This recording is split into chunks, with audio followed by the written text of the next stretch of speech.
bang. We'll call to order, and if you'd join us in prayer and pledge, please. We lift up our local leaders today. We pray for our mayors, city councils, county commissioners, police chiefs, sheriffs, judges, and all who serve our local communities. Strengthen them with wisdom and grace for the heavy burdens they carry. May they manage their teams and projects with love, keep their hearts pure, and their eyes turned toward your face as they work in the best interests of the people they are called to serve. In Jesus' name, amen. Amen. I pledge allegiance to the flag of the United States of America and to the republic for which it stands, one nation, under God, indivisible, with liberty and justice for all.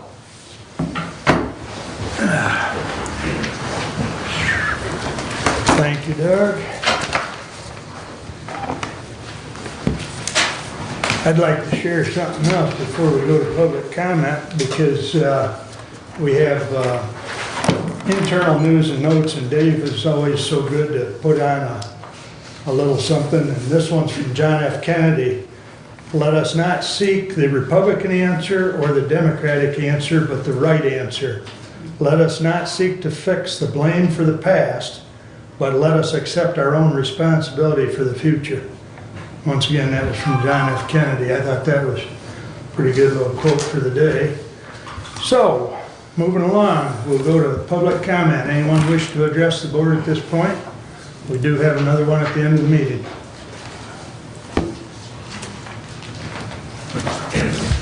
Good morning, Penny. Mark, if you would remind the public of the 5-minute time limit. Yes, our board rules indicate 5-minute maximum. So, Well, dang, you have the Brett, floor. come on. Penny Swan, Hillsdale City. The definition of tyranny via Oxford is cruel and oppressive government or rule. A nation under cruel and oppressive government. Cruel, unreasonable, or arbitrary use of power or control. The last one is the one that really is pertinent to my public comment. What we witnessed last Thursday was a prime example of tyranny through the health department and a few elected officials. There, as you all know, there was a Zoom meeting. Some of us went.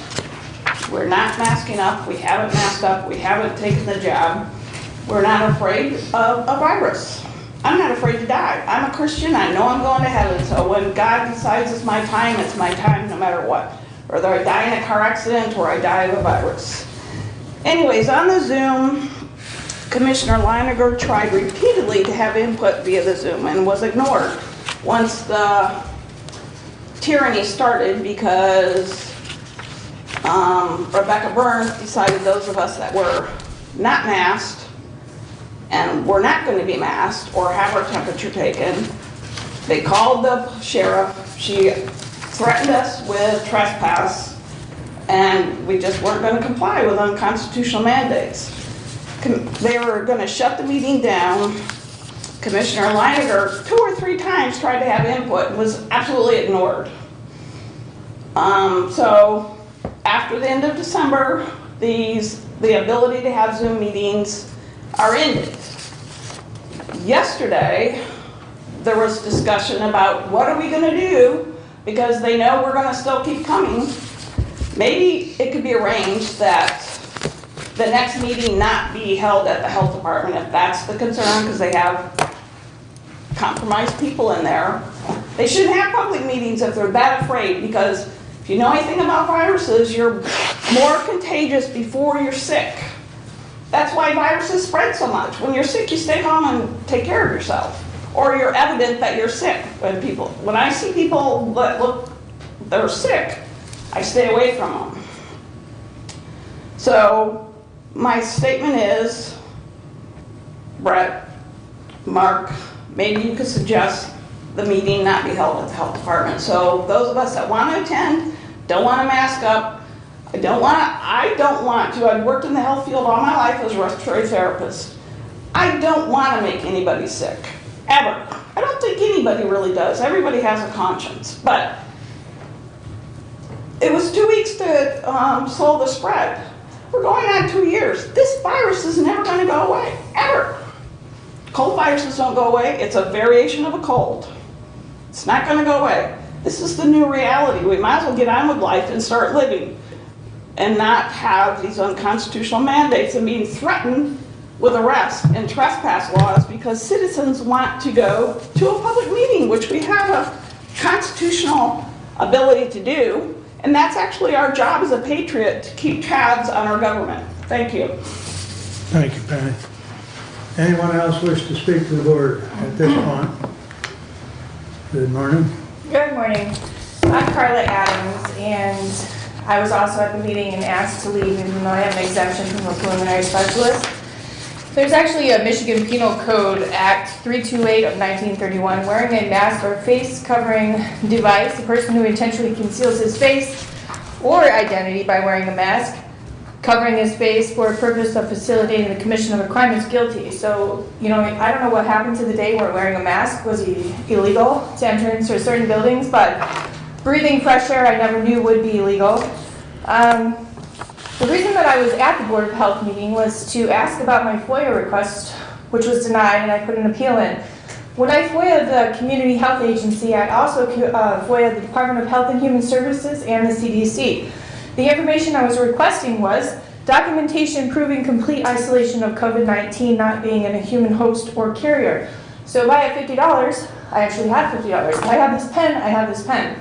I was denied my request, I appealed it, and they said that their office doesn't need to look for information like that, but they could then pass a mandate to my child's school that says if you're around somebody that was tested for COVID, you're no longer allowed to go to school and operate freely.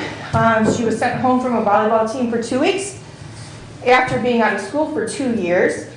She went back in 11th grade math. She's in 9th grade. She then had to sit in front of a computer and try to learn geometry and algebra at an advanced level, and it was torture watching my child disintegrate in front of me for a reward and actually a law that sends her to school. And so anyway, I was denied that, but I did, however, get a paper from the Department of Health and Human Services, which is the main person who passed these laws, mandates down to the Community Health Agency, that says SARS-CoV patent exists. Go to patentsgoogle.com, US 7220852B1/EN.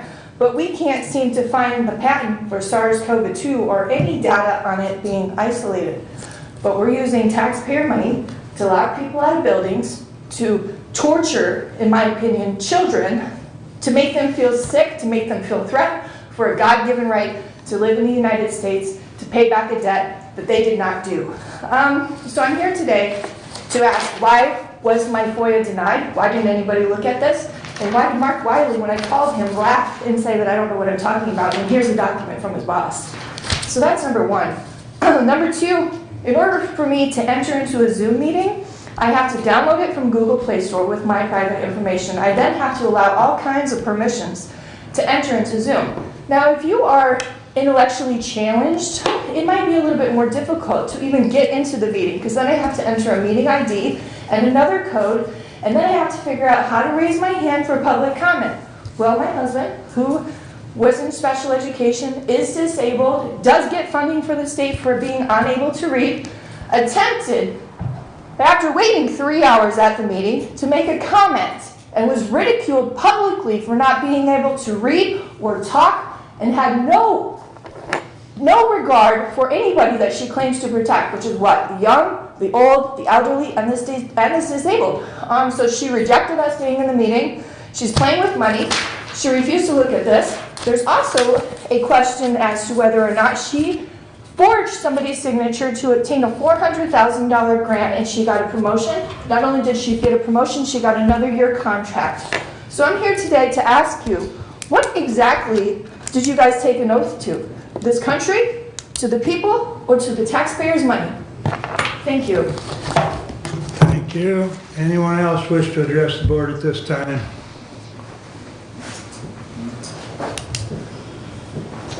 Thank you. Moving on, consent agenda. Move to approve the consent agenda as presented. Support. Keep in mind, there is a corrected one for 124. which is should be at your position, so. There was just some clerical changes. Any other corrections or additions to the consent agenda? Hearing none, all those in favor signify by saying aye. Aye. Opposed, same sign. Consent agenda is approved. Correspondence is listed. Any comments on correspondence?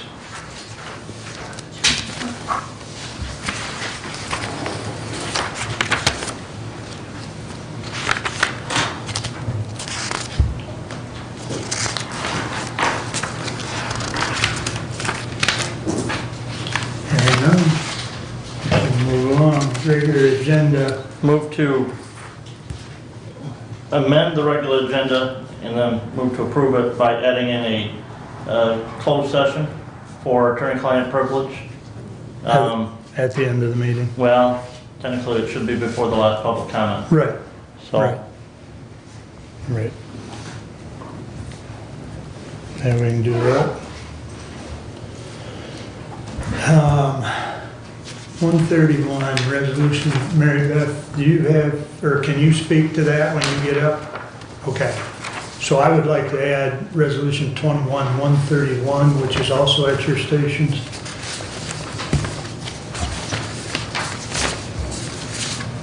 And we'll take that. I was just gonna ask under whom. Well, I'll read it, but we'll take it up when Mary Beth gets up, so, if that's acceptable to everyone. Any other additions or corrections to the regular agenda? All those in favor, signify. I didn't give support. Oh, Support. Thank you. I thought we did. If somebody said I didn't catch it. Okay. All right. All those in favor, signify by saying aye. aye. Opposed, same sign. All right. That brings us up to Mary Beth. Good morning. Good morning, Commissioners. So you'll see included in your packet is my quarterly report to the county. I do want to bring to your attention that there has been a lot of activity around the services that are being provided in the jail. And we have been working with Wayne State University around technical assistance with the Stepping Up initiative, and they will be presenting, you'll be getting an invite to participate in a stakeholder meeting to really look at the outcome of the mental health services that have been provided in the jail. It's really exciting. You're going to be one of the first counties in the state of Michigan to actually have that, and so that's really exciting for Hillsdale County. So look forward to an invitation coming from in regards to that, and we're looking at sometime in January. So I did want to let you know about that. Also in January, I will be presenting the annual update relative to the mental health millage, as well as some recommendations for use of those dollars for fiscal year 22, or calendar year 22. I say fiscal year because we're on a fiscal year, but the millage is actually in a calendar year. So I'll bring that here in January, so I wanted to give you a heads up about that. But the real agenda item that I wanted to speak with you all about is in regards to the resolution that's before you that I would like support on. So I'd like to request you support on the resolution to oppose Senate Bills 597 and 598. I'm going to explain to you what the purpose of the bills are, what the current state of the public mental health system, both with Lifeways that covers Jackson and Hillsdale County, as well as other CMHs across Michigan, and the importance of locally driven partnerships, and why it is, as a county commission, that you should be concerned about Senate Bills 597 and 598. So the Senate sponsors of the bills and the Michigan Association of Health Plans have come out and basically stated what the purpose of the bills are, and there are several. One is around integrating the management of primary behavioral health care and integrating that financial management of that between behavioral health and primary care. And really with the goal of belief that will improve care coordination by integrating that, improving access to care, and then also addressing providing consumer choice. So let's look at each one of those as it relates to the current state. So when we look at integrating the management of primary health care and behavioral health care for the Medicaid population, absolutely the system, and you'll hear this from the health plans and you'll hear it from the senators relative to their sponsorship of these bills, is that it is separated. You do have primary managed over here with the health plans for Medicaid individuals, and you do have behavioral health managed through the prepaid inpatient health plans on the behavioral health side. That is a true statement. I will say that Lifeways has had a long history of really being visionary and looking down the road about what is in the best interest of the population that we serve and our responsibility for our community. And we've had a vision of integrating care. And so you'll see a lot of the work over the last, I'd even say 12 years or greater, has really been about how to design the services at Lifeways so that we are looking at a holistic, integrated model that looks at primary care and substance use and behavioral health, and to deliver that in a way that is holistic. Now, we are a 2-county organization, and we started in Jackson County and partnered with the FQHC, and we now have an integrated clinic, and some of you were able to come to our site in Jackson and see that. We are now in the process of evaluating and looking at partnerships here in Hillsdale to put this on a smaller scale, but the same integrated delivery model here, and looking at a partnership with the Hillsdale Health Center to do that. We do believe that does improve outcomes. Now let's look at the improved access. So they talk about the fact that this is going to improve access to care, that more people will be able to access care by integrating primary behavioral health care with the health plans. And I would argue that right now, when you look at, and some of you were here back in 2014, and you might recall some of the conversations around the challenges when the state cut our general fund dollars. And we went from $5 million to about $1.5 million to be able to serve the uninsured individuals in our community. And at that time, we had significant challenges here locally, as well as challenges with services to individuals in our jails. And we partnered with you as a county commission to really look at how to address that. State wasn't helping us. What did we do? We partnered with our local county commission, and we were able to put a mental health millage on the ballot and be able to expand services to individuals in our community as a result of that. And that is one of their stated reasons for the Senate bills, is improved access. Also in 2014, around that same time, Senator Debbie Stabenow in Michigan was key in passing federal legislation called the Mental Health and Excellence Act, which expands the ability for communities like Lifeways to be able to become what's called a certified community behavioral health clinic and be able to receive federal funding to really provide that holistic approach to care. But the important thing about becoming a certified community behavioral health clinic is that it allows you to serve all in your community, regardless of insurance. Whether they have insurance, whether you have insurance that doesn't cover the cost of the specialty behavioral health services, it allows you to serve all. We, as an organization, strategically have been working really hard to meet the requirements to be a certified community behavioral health clinic.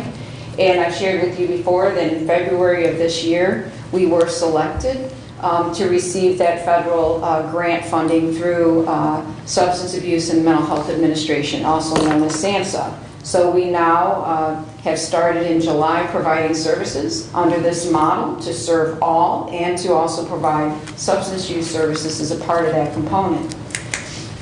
And we did that again to meet the stated goal of these bills around access to care. Then the other stated goals around allowing and improving choice. We, as an organization, and as many community mental health organizations across Michigan, it has been a long-standing value to provide choice, to allow for diversity of providers. We have a provider network of over 70 providers, and we already do that. We already offer choice. We already embrace the value that is stated with these bills. Then when we talk about the importance of partnerships, you know, I look at the work that's being done in this community around improving services for individuals as a result of the millage. Now, that was a partnership that occurred that was locally driven, wasn't driven by a health plan or an agreement, it was driven locally, and it allowed us, again, to improve access to care. It's allowed us to be able to address some of the issues that we're seeing within our jails. But what's at stake?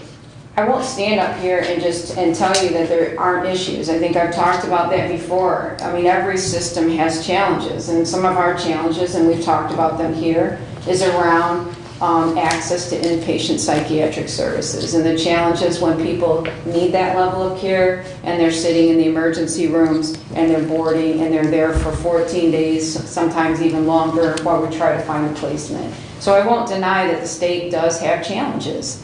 But why not work with the system to really build on the things that we're already doing and strengthen the collaborations that are occurring? You know, we've had a long time goal of addressing integrated care and really investing in our local community, and it's the movement that's occurring across Michigan relative to certified community behavioral health. There are currently 36 sites across Michigan that are doing exactly what these bills are proposing to do. What's going to happen to that current structure when they shift this over to private health plans? And that's where the real concern is from my perspective. What's going to happen to the local partnerships? When you look at Senate Bills 597 and 598, it does eliminate over a period of time the public system. And why, as you as county commissioner should be concerned, is because right now you have a voice at the table. You appoint my board. County commissioners sit on the Lifeways board. We're open. We're not a for-profit organization. Our meetings are open to the public. We comply with Michigan's Open Meetings Act. If the health plans were to get this, it's not going to happen. The other concern as a community mental health are, and I can say this because we know who those challenging individuals that we serve are, and we do know that some of them are costly to serve. And what will happen when you have a health plan whose primary goal is different than the public system, who is to serve the vulnerable population in our community, whose goal is really around a for-profit, around profit? Will they then come to me and say, you know, these individuals are costing too much, you're going to have to cut services? There is examples that are occurring in the state of Michigan where this is happening right now, with health plans taking over the management of certain populations. And then where are they going to end up? They're going to end up being homeless on the street, being picked up, ending up in the county's potential jails. It's just going to shift the cost from my perspective as the CEO of the community mental health. So the other thing when we talk about the significance is, when was the last time you saw a health plan come to the county to address a local issue? Do you think that if they were to hand this over to the health plans, that the health plans are going to be coming to the table with the county to address local challenges? And the other concern I have, and nobody's been able to answer for me, is what will happen to the partnerships that we have with the county. The work that we're doing with the millage, the work that we're doing to support our county, the work that we're doing to support our local health system. Those are things that are concerning for me. And Lifeway says, you know, 55 years. We've partnered with Jackson County from the onset, and a lot of the work that we're doing, things in Jackson County around crisis services and the ability for us to offer that service to Hillsdale County, what's going to happen? And I can't answer that question. And nobody has been able to answer that. The only thing that they've been able to answer, and you look at the Senate bill language, is that the current the governance of the current system will dissolve after a period of time. I think it's 2 years after it's been shifted over to the health plans. So in closing, these bills, I believe, will unravel the current public mental health system and its provider network and the safety net that we provide for our community. I'd like for you to please consider the resolution that's before you opposing Senate Bills 597 and 598.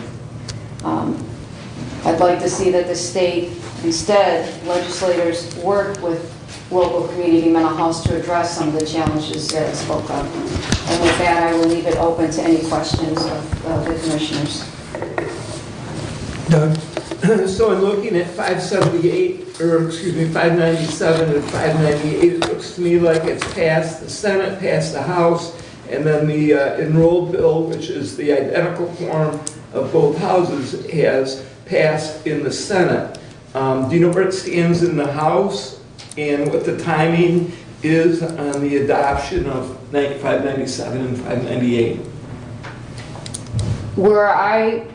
Okay, so hearing that the House, that's news to me.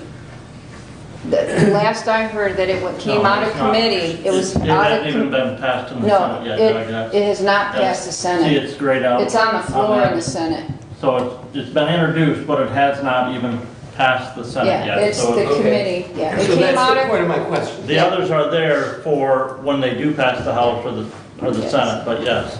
Okay. So I Then, thought... For those of you the watching time- for those of you watching online, Commissioner Ingles is looking at the State of Michigan legislative website and looking at the guideline, or the bill as presented there, so. Yeah, so the question is the timing. Where does it stand?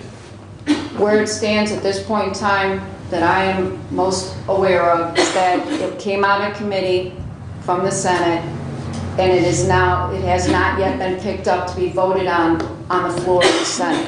So I don't know if that's going to happen before they go on Break. break or not. And I can't tell you the timing because that's really the sponsors, whether or not they're going to bring it to the floor. Okay. Mr. Chair. Thank you. Please. Thank you. Yes. Actually, Mary Beth, if you would not mind, I'd like to ask Laura, who's coughing here in the back. I'm sorry, Laura.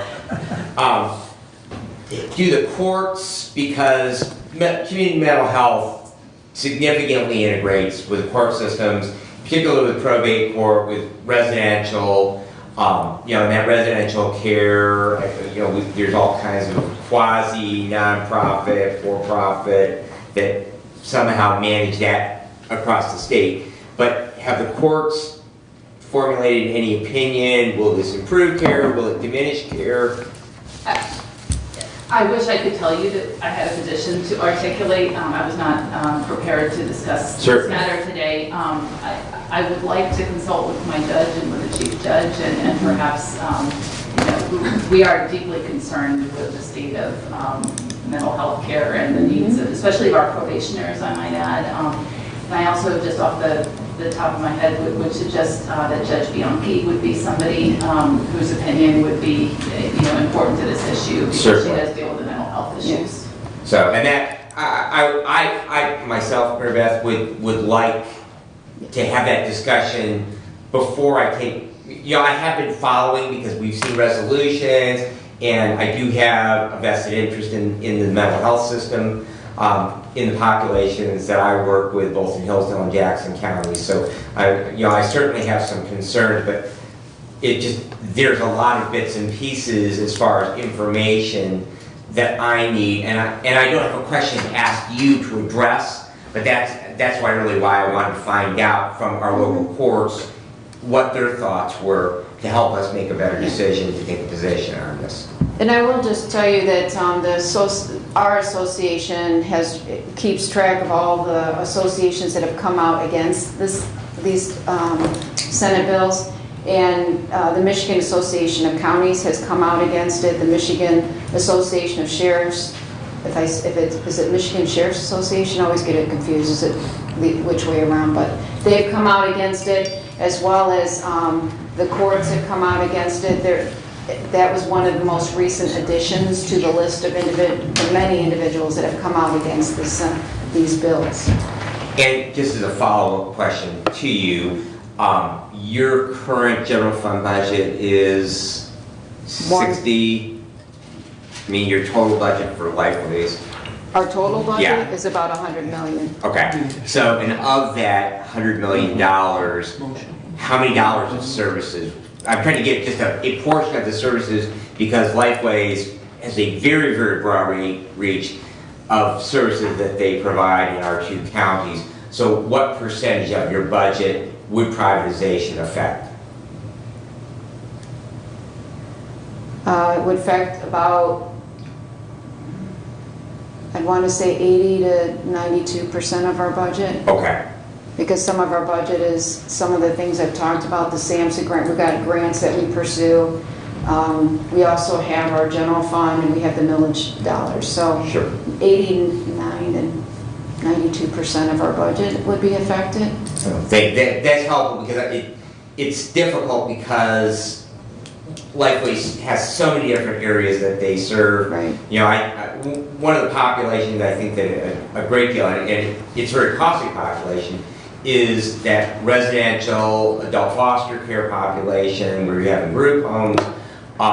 You know, and I still go back to, you know, the 1980s and John Engler and driving that issue back. You know, we were trying to be, you know, caring by putting that population back in the communities, but they also dumped that expense back on all the communities. Yeah, they And did. so I know that makes up a very significant portion of your budget. Yes. So just to try and understand the overall issue, because you serve such a broad population, you know, substance use disorder, and you know, you have the resident population, and on and on and on. So thank you. It just helps me get a little bit better handle when you say 80+% of your budget would be affected by Yeah, it'd be this. closer to the 90% Okay. of our budget is Medicaid and Healthy Michigan. Okay. So it's a huge impact Sure.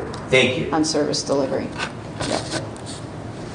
And I do know that if you've been watching you know, we get the emails from MAC on the legislative updates and other things.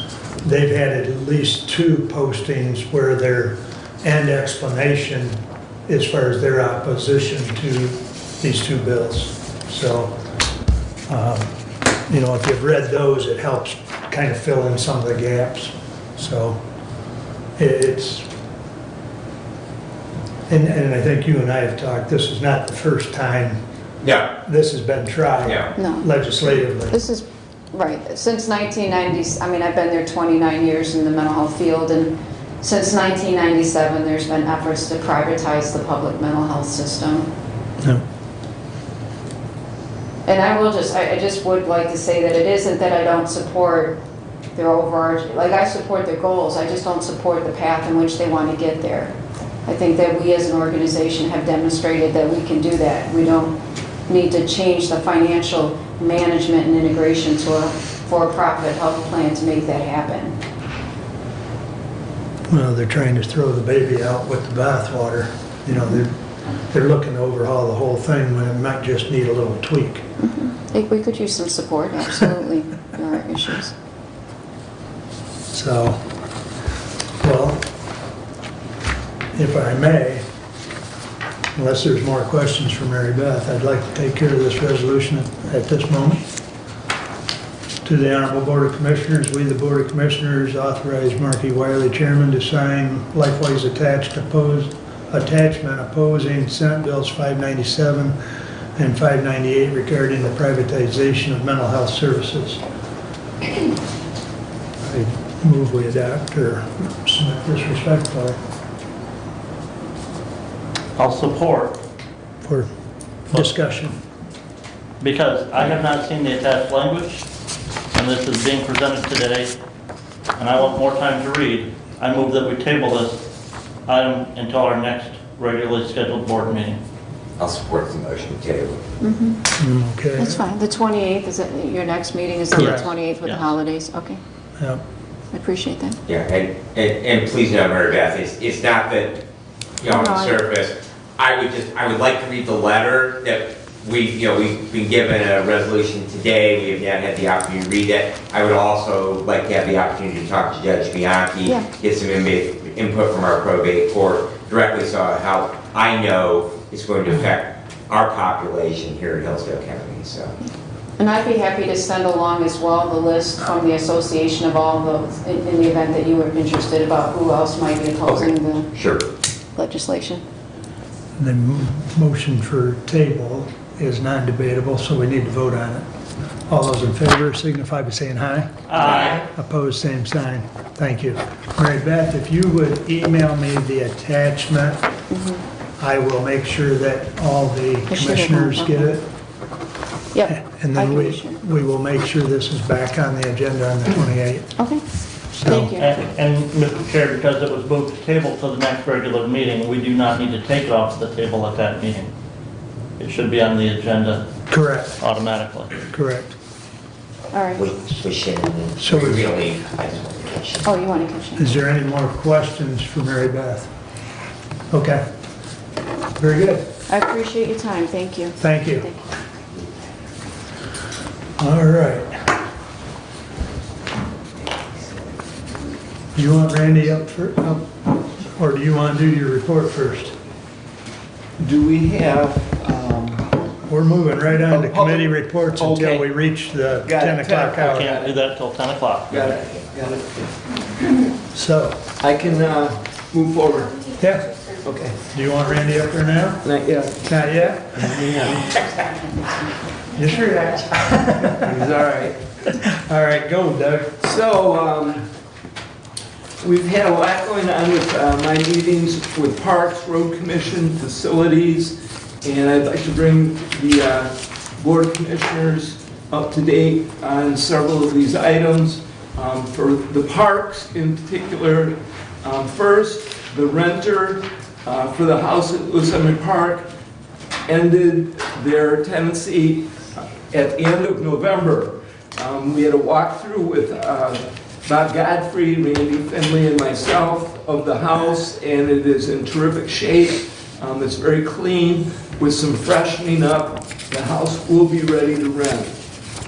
The Parks trustees at their last meeting last week approved up to $10,000 from their fund balance to pay for repairs. In addition, they have found vendors that will help them with some in-kind. Steve the painter in particular will do interior painting. And they have also begun the process of finding someone who can reasonably do the repairs. The Parks trustees are managing that project. If any commissioners have any input or additional help they would like to suggest, please let me know. As I said, the Parks trustees have approved up to $10,000 from their fund balance to pay for repairs. Regarding facilities, we received an email from Michigan Works Southeast. They are asking for a separate agreement and a 36-month payback on the parking lot. And I will have those arrangements made if any commissioners have any questions. Michigan Works Southeast will be repaying for the parking lot that was done this summer. The HVAC in the courthouse will be brought up in Commissioner Schmidt's report. That project is complete. The courthouse renovation, I spoke with Nathan Hall, the consultant from the National Center for State Courts yesterday. He will be providing a high-level briefing report with his recommendations. After we receive that report, we will begin the grant application process. Deadline for the grant application is February 1. we will be prepared to meet that deadline. We spoke extensively about making sure that we're on the timeline to help make this happen.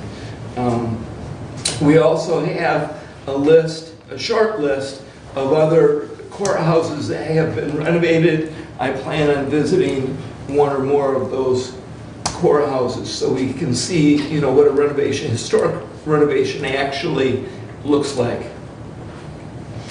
Facilities has requested to purchase a Kawasaki mule to use for winter sidewalk clearing and spring, summer, fall utility. Quotes have been provided in the packets.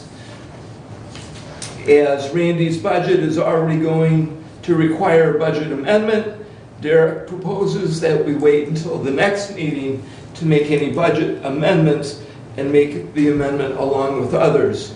There will be room to make this purchase and maintain a balanced budget after all the budget amendments are accounted for. I do have the quote sheet. The Mule Pro MX EPS is the Kawasaki with snowblade, winch, roof, back glass, windshield. The total is $16,818.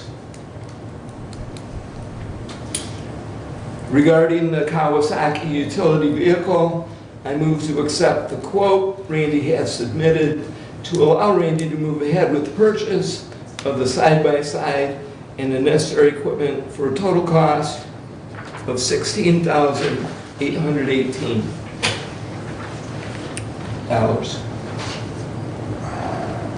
I'll support that. You're saying 16, but yet in our packet, the number that's wrote on this description is 12,740. Yes, the 12,740 is basic, without snowplow, without winch, without roof. In conversations with the finance director, the suggestion was to do everything at once rather than piecemealing it with several amendments to put it all together. The total price, inclusive of the needed accessories, is $16,818. If I might clarify, for the 2021 budget, in contingency, there's about $22,000. Essentially, that's where the money's going to come from to cover this purchase. And as Doug indicated, I've been in discussions with Doug about this and Derek, and the thought process was, again, instead of let's just approve the purchase at this point and not make any budget adjustments, because at the next meeting we're going to be making several budget adjustments so that we're in compliance with the budget law, so that we're not over budget in any of the departments. So rather than making a budget adjustment today and then making another one to make sure that we're where we need to be in the facilities, we would prefer not to make the actual budget adjustments today, but just approve the purchase. If it would have been, earlier in the year, we would have done them in tandem.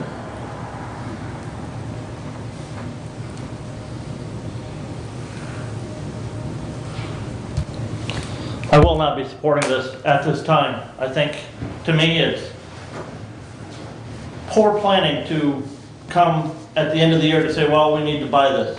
Where was this at in last year's budget discussion? Planning for this for the facilities department? Why was none of this discussed with the budget committee this year and looking at the budget for the rest of this year and next year when we had those meetings with the facilities department? And unfortunately, what I've got in this packet, what we've been presented, to me is not a bid for equipment as spec'd out. The John Deere that was in the packet was maybe bid like it should be spec'd out and put on paper by the dealer like it should be spec'd out, but to take a piece of paper and handwrite the number on it that say, well, we got this plus tax plus this. No, I want that on a dealer paper, a bid price, before I approve it. So I won't be supporting the motion as presented. The one question I would have is there, my understanding is that this purchase is somewhat time sensitive in the sense that He has been looking at these, may not have communicated to the budget committee that this was on his horizon, but that he has been looking at these and that they're hard to find, and he has found what he needed at what he considers to be a reasonable price based on his search. So having said that, do we have enough time to get the right kind of bid presented to us at the next meeting to approve, or is this more time sensitive than that? I would ask Mr. Finley. He would know better. The issue that we have is that the mule is the only one in existence that we can get a hold of. The John Deere's that you speak is the quickest we can get one is May or June.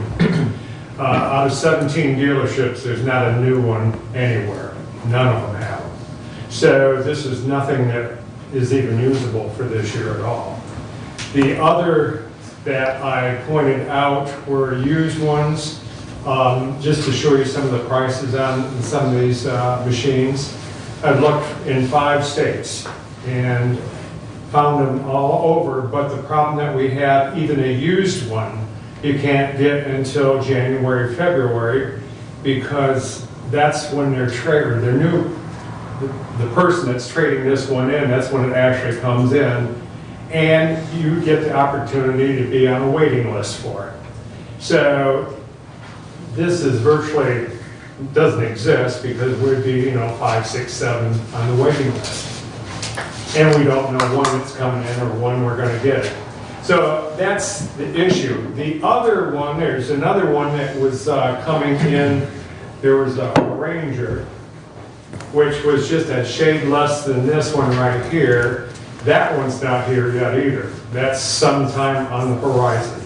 So these machines are not physically able to even come up with. The only one that you're able to come up with that I can physically see right now is the mule. It went with the mule for a number of different reasons. One is it has a 3-year warranty as opposed to a 6-month warranty on most of the other machines. They either have 90 days or 6 months. Kawasaki has a 3-year warranty. Just to compare it to some of the other machines, the bed on it is steel, where on the Polaris Ranger it's plastic. The drive shaft, the mule has a drive shaft where the others have drive belts. So there's a lot of differences in the machines. The one that we have right here also has power steering. The one that is coming sometime, that Ranger, does not have power steering. If you were to put power steering on that one, it would be more than the mule. So there's a lot of differences in the machines. And like I said, this is the only one that I've been able to find in the flesh. Have you looked at a Kubota? Yes, they're sky high, not even a consideration. Even with governmental discounting on them? I'm sorry? Even with the governmental discounting on Oh, them? yeah. Even with the John Deere, going to John Deere with a governmental discount, this can't even come close to this. Now we're there. You're still spending twice as much if you go John Deere, Kubota, Can-Am. Oh, but those are diesel engines compared to the gasoline engine. No, we're comparing gas to gas.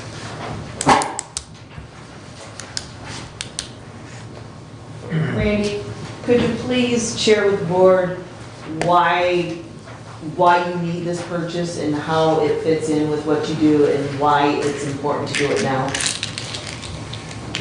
First of all, we have been doing it with a lawnmower with a push blade. And quite frankly, you've got to go down to the garage in the dark in the morning, drive this thing up the street, and then push everything that you can out there in the dark, in the wind. There's no protection, there's no nothing. You get the sidewalks down, you run it back down, you get your truck with salt on, run it back up here, load your salt in the salt spreader, walk it, runs out, go back to the truck, back and forth, back and forth. This here is designed so we can shove the sidewalks, the salt will be with the unit, everything's with the unit. When we're done here, run across town and get the ones across town. The ones across town are being done by hand. The guys plow to get out, and quite frankly, we don't do them all. We only do a small portion of them. because they are done by hand. So when it comes to whether we're going to take care of the sidewalks properly, the lawnmower with push blade ain't getting it.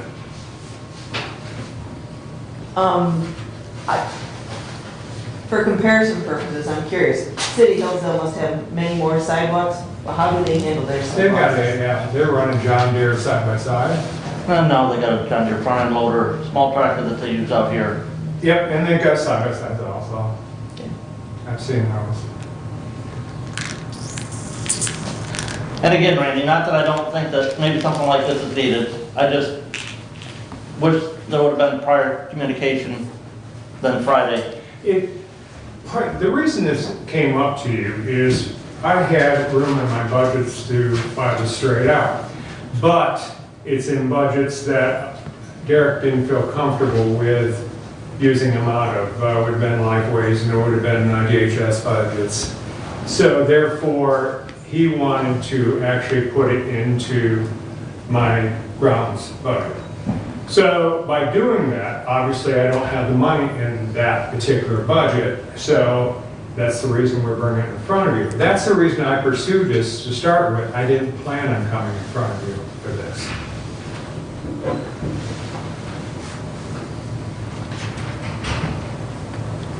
Questions? Mr. Chair. Yes. We didn't, I'm sorry, just to follow up on a question Is this- that was asked. is Is this something that needs to be decided today, or can we wait till next week, or the next board meeting to get a better quote? And I would just need to know that in the decision-making on this particular motion. This is the only one, Okay. and they're holding it for Okay, me. that's what we need to know. This is Okay. the only one. Thank you. Thank you. And I was just going to speak to that, the time sensitive, and just previously, we've had other departments come to us because it's a used item, it's unique, there's a one of the time sensitive nature of it. And I think really the semantics of it is what bag of money that's going to come out. It's not like that, we're going on the hook, we're putting this on a Visa card. It's just which bag of money that we're going to pay for it out of. And so, I understand that, and, having seen in the past, when Randy came before this board quite a few years ago to buy a small compact tractor, which has been a still well-used piece of equipment, I guess I'm willing to trust his judgment on this, that he knows the need for it, and he has worked diligently to find a piece of equipment that will satisfy those needs, and so I really don't have a problem with this today.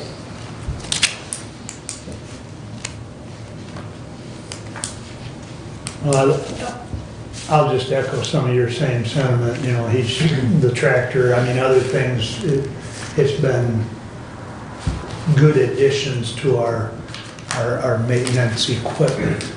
But I also echo some of Brent's concerns, why at the last minute, and this year's a terrible year to look for one, considering, A whole lot better than last year. well, the rest of them that would probably be on the market are sitting on a boat somewhere. Well, and this is nothing new, right, these types of units have been in short supply for quite a while now. Yeah.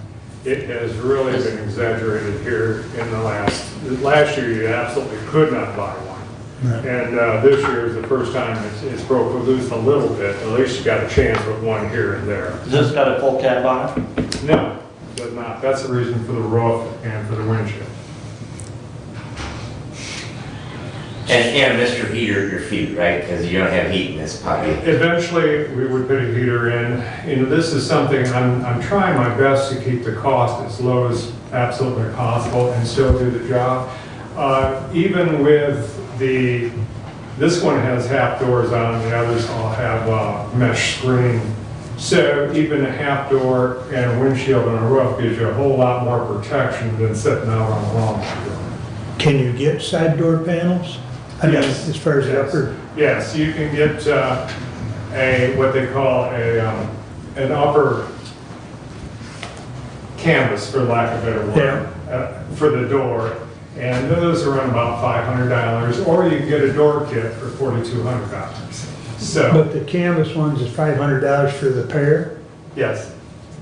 I guess I would wonder why we're not doing that, because, We could do that. Again, I was trying to keep this low. Yeah. I was originally buying this out of some of my other budgets. I didn't want to go a bunch of money. I wanted to get the job done with as little as I could.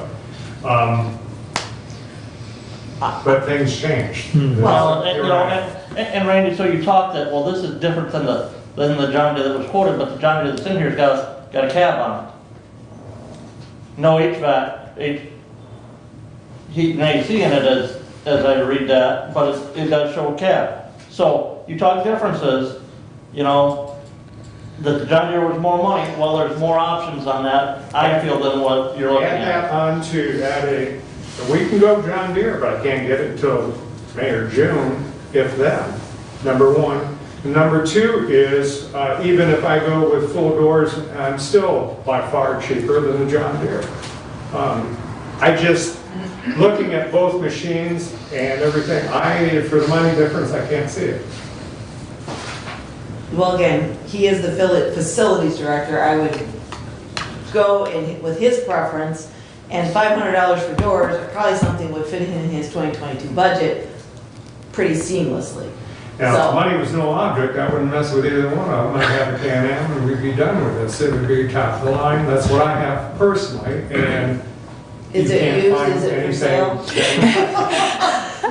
it used? Is it for sale? No, it is not. And it does have a plow on it, yes. It's for sale if the price is high enough, but I don't think you get a good deal. Yeah, I might be driving the mule. Kathy, this is our commissioner meeting, not the Price is Right. Oh, sorry. Okay, we've got a motion on the floor. Is there further discussion? I believe the motion is to authorize him to get the mule Kawasaki of $16,818. Does that pretty much summarize it? Yep. And I think we should do a roll call.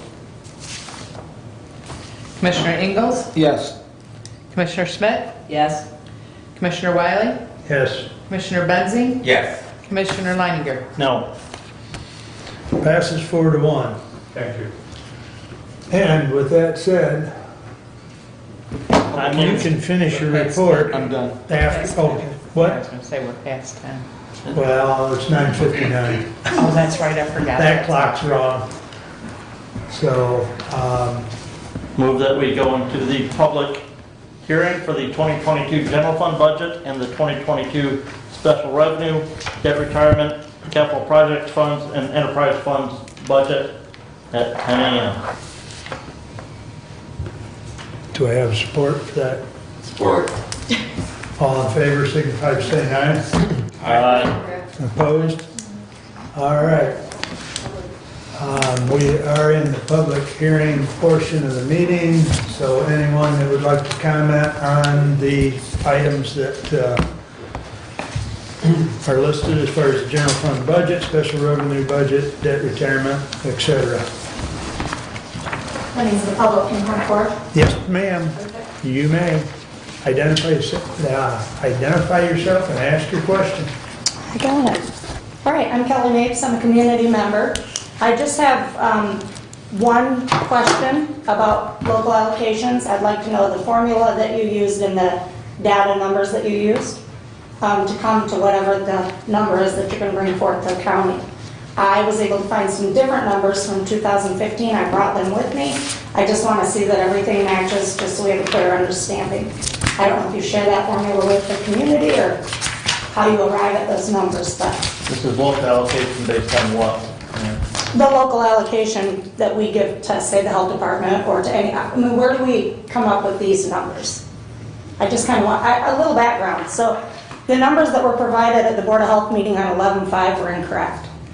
Well, I'll defer to the budget committee. If Yeah, and you don't have to Kathy or give it to Brent. me right now, I'm just kind of curious. So like the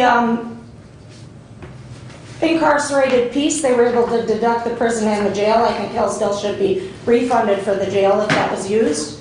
And I think that if they deduct the incarcerated numbers, then I want to see a deduction for Hillsdale County too. That's all I'm asking the taxpayer, and I'd like to see it be done fair across the 3 counties if that's what we're doing. That's all I'm asking. So, if I may, Please. Sharon, speaking That's to where- that, That's where we're at. the Health Department Board sets the allocation on a per capita basis based on the operating agreement that is in place between Branch, Hillsdale, and St. Joseph counties regarding the Health Department. The Health Department Board will request allocation from each county based on its last decennial U.S. Census figure. That operating agreement does allow Branch County to deduct the state prison population from their allocation figure. So you take the population of each county multiplied by the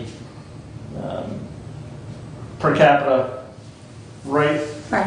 for each county, and then that is the figure that is used to set the funding to the health department. The LifeWage funding is, there's a couple of things in the LifeWage funding.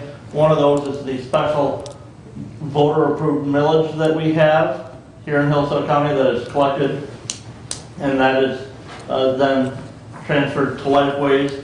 The county does also have a separate set-aside allocation, and I do believe this year's amount in the county general fund budget to LifeWage is $274,000. A lot of that is set by the state statute requiring county funding allocation to LifeWage. Do they deduct incarcerated people? It's in that not, formula? That is not a, That's just set, LifeWage is different? not I gotcha. LifeWage is not on a per capita basis. I wondered that, okay. Okay, and there's some extra funding that we are including in that LifeWage for what, another 6 years, 7 years? 4 years, I think. Okay, Yeah, we're down to- because there had been a time in the past where the state deemed that Jackson and Hillsdale counties were underfunding the mental health care program, and so to correct that, the counties agreed to increase funding for a certain period of time to make up that difference, so. Excellent, excellent, I appreciate that. But it isn't just the prison that was deducted, it was the jail numbers too. And so I've gone through and done all of the math. We have 60 as an incarcerated piece on our census data. We should be able to deduct that because Branch County deducted theirs. I know it's 60, but it's more than a penny, and I just want to see exact numbers. It's not a guessing game in our formulas. So if you break down what Branch County did use, that included their incarcerated numbers and their jail population.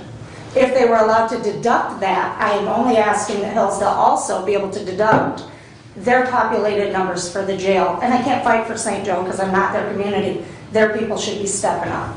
Then the other question is, Branch County was refunded $25,617. That included also their jail numbers. So therefore, as Hillsdale County, I think we should ask for a refund for our numbers also, if that was allowed. That's all I have. Thank you. so Brent, you and Mark Wiley sit on the Tri-County Health Board, and that's the allocation she's specifically talking about. And so is that a discussion that your health board has to make a decision? It's not this commission board that has that discussion and determines that calculation, correct? Well, this Yeah, board doesn't determine that calculation. The health board and the health department will vote what they will ask the counties for an allocation for each year. If you read that joint operating agreement, this board then does have the authority to approve that allocation or to reduce that allocation figure as to what we're going to contribute on a per county basis. So what's the method to fix the problem, if there is a problem? In subtracting the jail population. Should it be done? Shouldn't it be done? Are we consistent across the counties? Well, the joint operating agreement that was last amended in 2013, I think, 13 or 14. 13, and I forget, I it was have a copy of that, I don't have that here. That is agreed to by the counties, by all 3 counties. does allow Branch County to deduct the state prison population. That discussion was had at the Board of Health meeting, but nobody was able to find just the population for the state prison in the U.S. Census Bureau figure, so the number that was used, contrary to my belief, was the entire incarcerated population. Well, the number of beds. No, it was the U.S. Census incarcerated population figure. Because the number of beds at the state prison is more than the incarcerated population figure. Okay. Because I know that John brought up that issue of the number of beds. But doesn't matter, we have, 72 beds at our county jail? I think it's, Something like that. but our incarcerated population figure in the U.S. Census was only 60. Mm-hmm. Go ahead. Thank you, Mr. Chair. I would like to speak to that because I was actually on the Health Department board. I believe I may have even been chair when that agreement was negotiated. So I do have firsthand knowledge of what was done in regards to that. The agreement was that it would be the census that the Department of Corrections, they would take the decennial census for Branch County, and whatever the population, according to the Michigan Department of Corrections, was at the Branch County facility. I'm not sure what we're calling that today, if it's Lakeland or...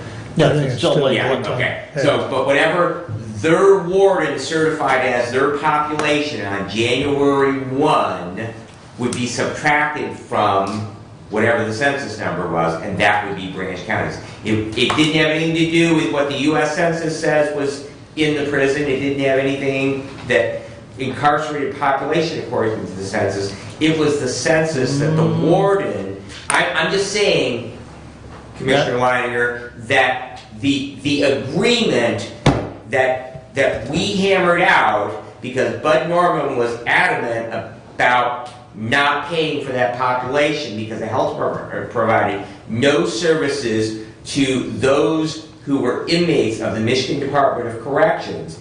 And the discussion and agreement, I don't know what, specifically going back and looking at, I do have a copy of it here, but the agreement was that whatever the census, according that the warden certified on January 1, that was the number that was going to be subtracted. In that agreement, and I do have a copy of that up here, let me find that again. The only time that the warden figure number was used in that agreement was if the health department provided services to the inmates at the state prison, then that number would be used by that number multiplied by the per capita appropriation would be the amount that Branch County would then have to pay to the health department. That was the only time that number was used, because it was the state population, or the U.S. Census population figure less the prison incarcerated population figure from the census is what is supposed to be used for the appropriation figure. Not the entire incarcerated population, just the state prison U.S. Census incarcerated population figure.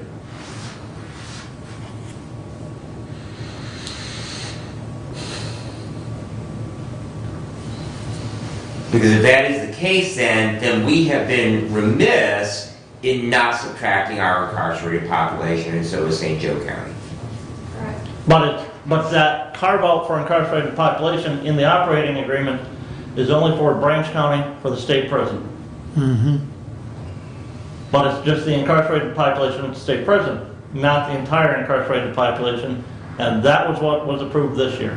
The 1423 includes the jail, Brent, the number they used. Just so you know, it does include the jail.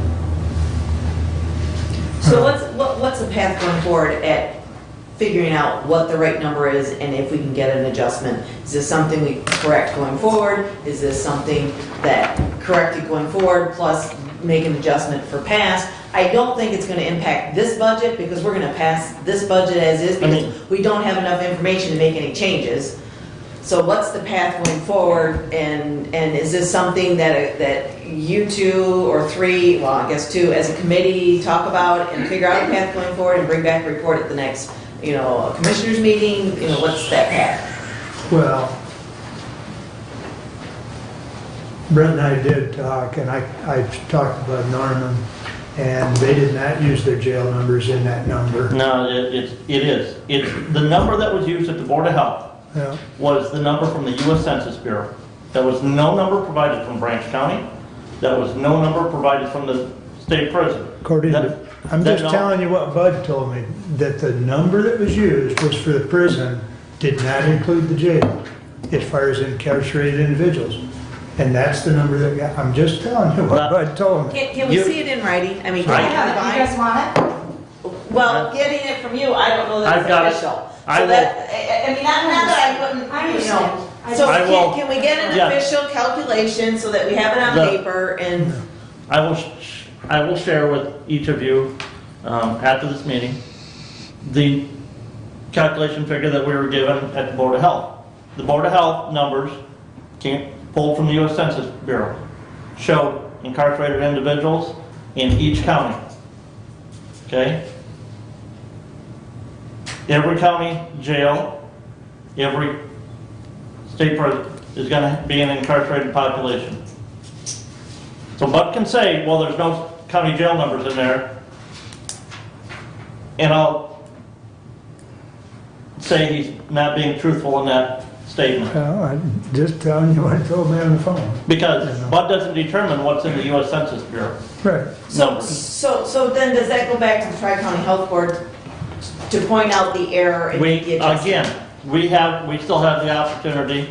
We're going to be approving a budget. We're allocating up to $235,592 in transfer out to the local health department. We could still take action after this Okay, to reduce the payment. that payment until the health department adjusts the allocation for all counties based on what we feel is in the joint operating agreement for the counties. okay, so to me, I'm hearing we need to do that subsequent to this hearing. Correct. Okay. That would be, And so is that something that Because- you guys because bring we back still- at the next meeting right. or the January meeting? We still need, even though we're approving the budget, and Commissioner Wiley and I have talked, we still need a resolution, probably at our next meeting, to authorize the expenditure to the health department for 2022. Right. So we've got the Well, full that's paid out. Derek, that's paid out, yeah, for payments, so. quarterly payments, right? Yeah, So, yeah. So we would even have an opportunity to do that. In January, because I personally don't have time to add to my plate between now and the next yeah, meeting because of the and Christmas. like I said, Commissioner Wiley and I have already talked about bringing that resolution. Okay, so in January, we can revisit this issue and see if there needs to be a correction made. Yeah, I think that gives everybody time to look at what you're gonna send out, Right. but, Okay, I mean, in the bigger scope of things, we're talking $300. $309 if Yeah. we deducted the county prison, right. Right, or our county jail population, it's $309 off of the 235,592. Right, well, I like consistency and find out what the right number is and if they're doing it right, then great, if they're not, then let's try to make the correction, so. you look like you got a comment. No, I'm glad we're addressing the issue, and I appreciate, the public bringing, that forward, because if we are, I remember that discussion and that negotiation, and if we are now sneaking in, by whatever method that we're adding in their jail population, then I think that St. Joe and Hillsdale County needs to be able to subtract their jail population as well for the same reasons.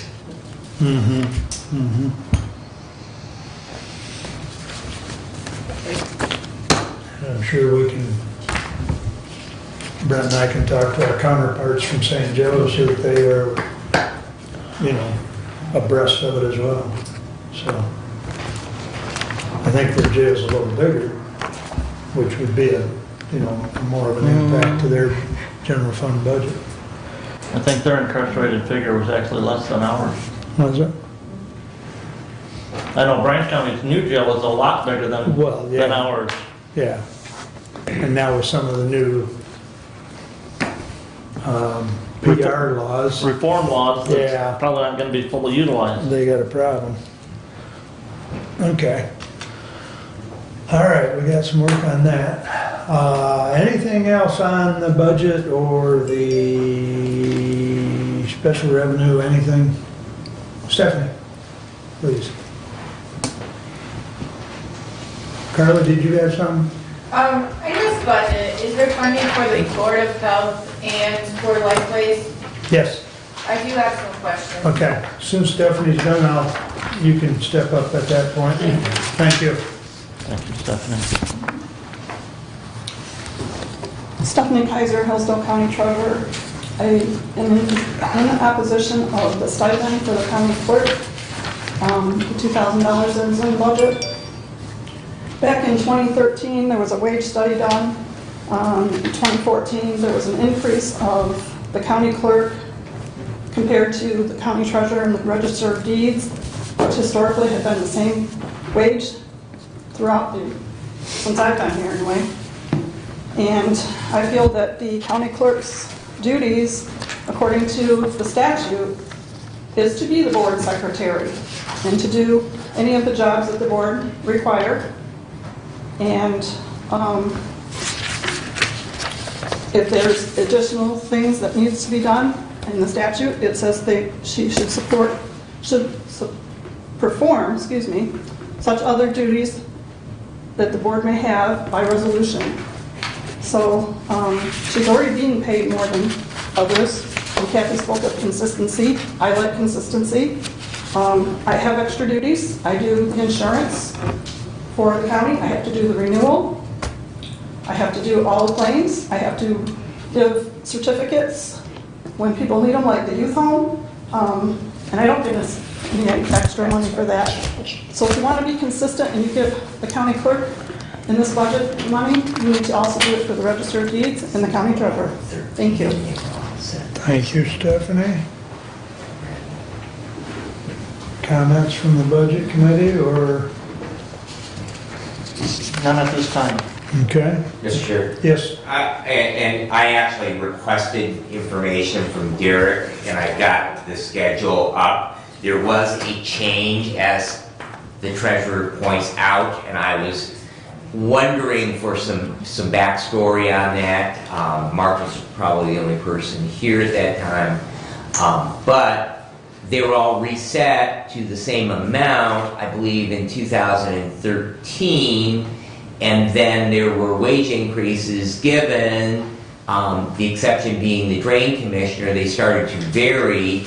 And so now we have a percentage difference. We've got $1,300 difference in the clerk's salary versus the other electeds. And then the drain commissioners is significantly lower, where going back 8 years ago, they were all the same. So she's already being compensated, is what my point is. And I'm just curious where the clerk got, and that was, as part of that discussion, where the clerk was given an increase that separated the register of deeds and the treasurer, throwing out drain commissioner, because there's quite a bit of difference there. If that was for additional duties at that time, that the clerk was given additional pay for that. That was that wage study that Andy and I conducted. And it was a consultation of about 10 counties of comparable size. And we had a high and a low, and we tried to hit somewhere in the middle. And, that was how that was tabulated. So there was no... But it seems odd that the treasurer and the deeds would be exactly the same still. If there had to be a change for that as well. It couldn't all have been exactly the same. Okay, average. Yeah. I passed all that information over to the budget committee, so I don't have it in my possession, but, you know, that stuff I handed you from when we did that. You want that?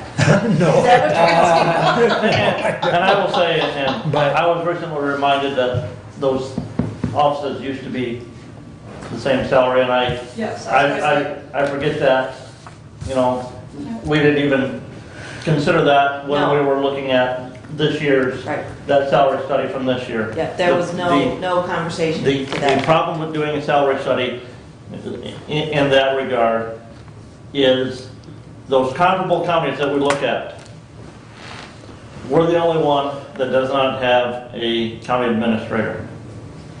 Okay? Right. So you get a county administrator, you have county administrator staff that's probably doing some of the work that this body would ask somebody else to do. The other issue is many of those counties have a county clerk, register of deeds in a combined office as opposed to where we are at here in Hillsdale County with a separate office for county clerk and register of deeds. And so when you do that compensation study, you have to throw out those combined office positions because it's truly not a true comparable for what we're looking at. Right. And I don't know what was done in 13 in regards to that. I do know how we looked at that this year in trying to account for, you know, wage changes. Well, which is essentially why we didn't peg each department or each elected official, but rather looked at how far we were out of range, and that's why the electeds got a higher bump than the appointeds, because the appointeds were closer to the averages than the electeds were.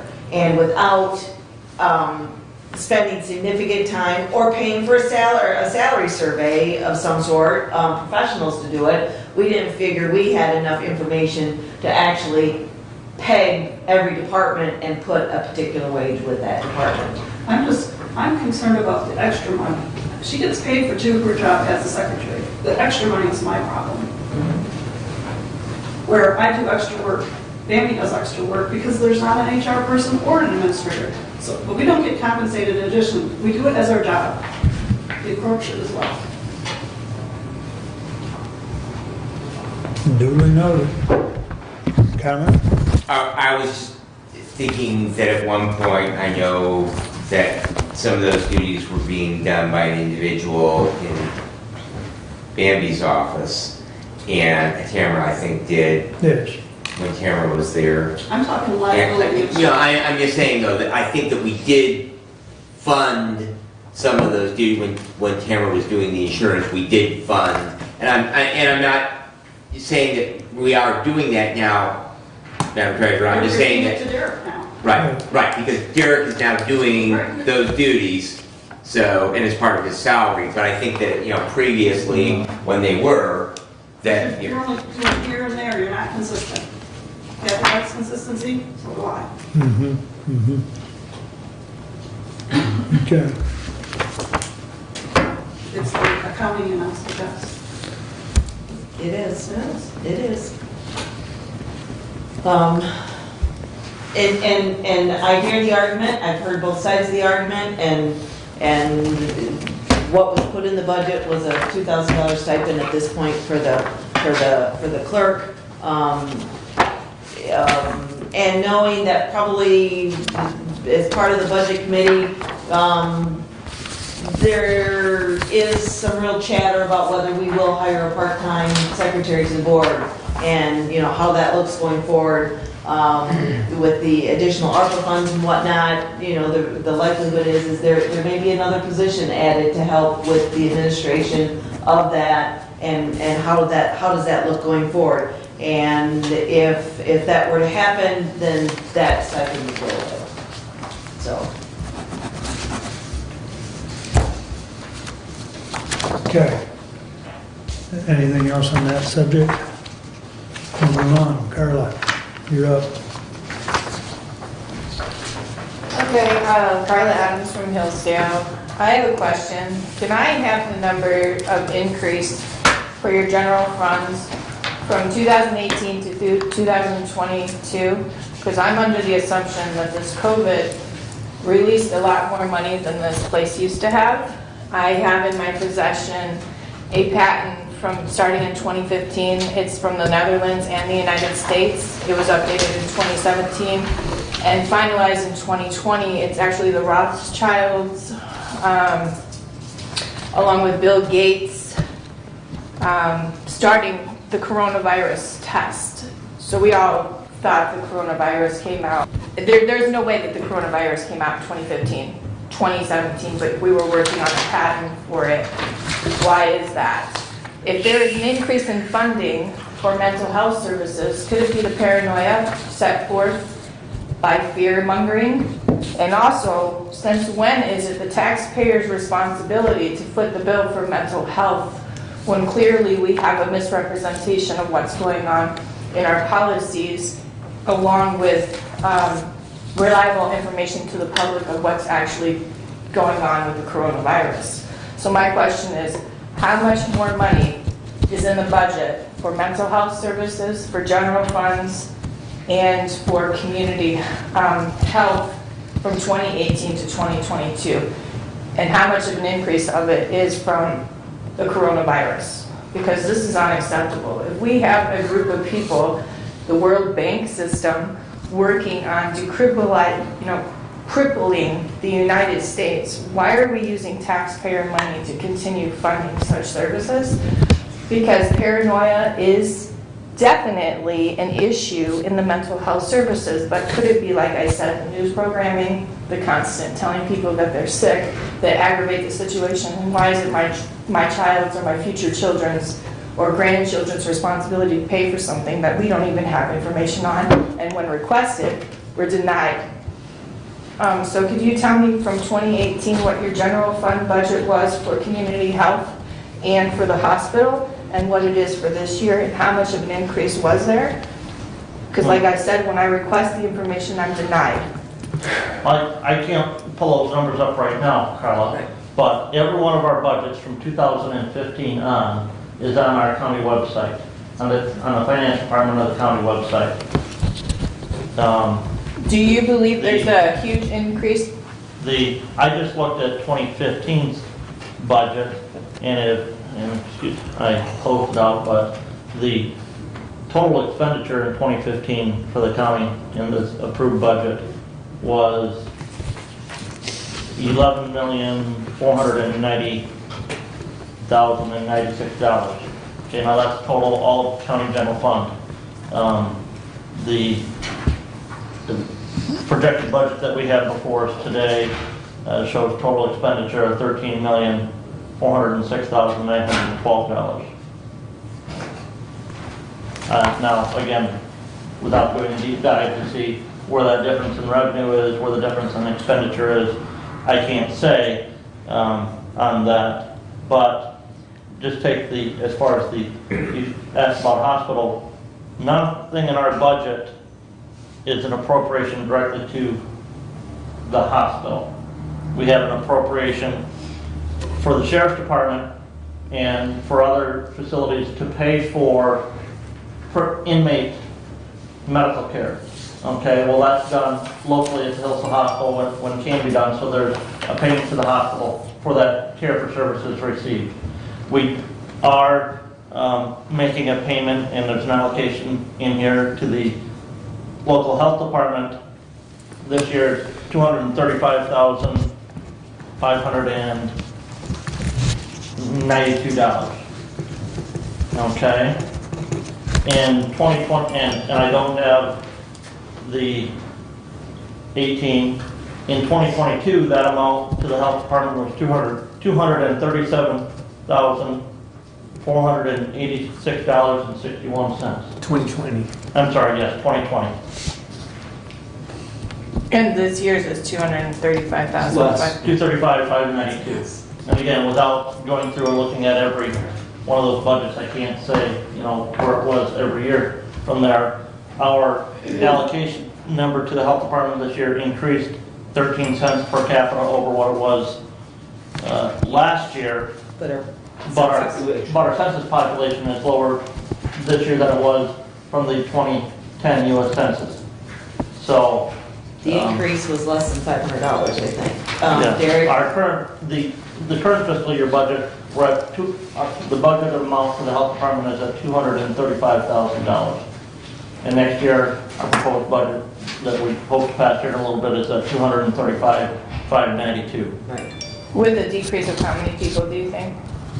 I forget the census I don't know the numbers. figure decrease in population. It was, 700 or 800, Yeah, wasn't it? 700 or 800, I think is reasonable. Yeah, right in that ballpark. Okay, and the next question is funding for the road commissioners in this budget? no. No, Well, in our special revenue fund, yes. we are, in one of the special revenue funds, we do approve a road commission budget. It's just a generality budget. We're not providing any funding to them. We have to approve that budget at this level, but the road commission does approve their own budget and has their own oversight of that. But special revenue fund, and I forget, 201, yes, thank you, is in our special revenue fund will be a budget that we approve, looking at $10,640,000 in revenue and expenditure for the road commission. Do you have any idea what's in that budget, or did they provide you any documentation? No, Not yet, they will. They do bring us their budget. But But they're they're- doing that this week.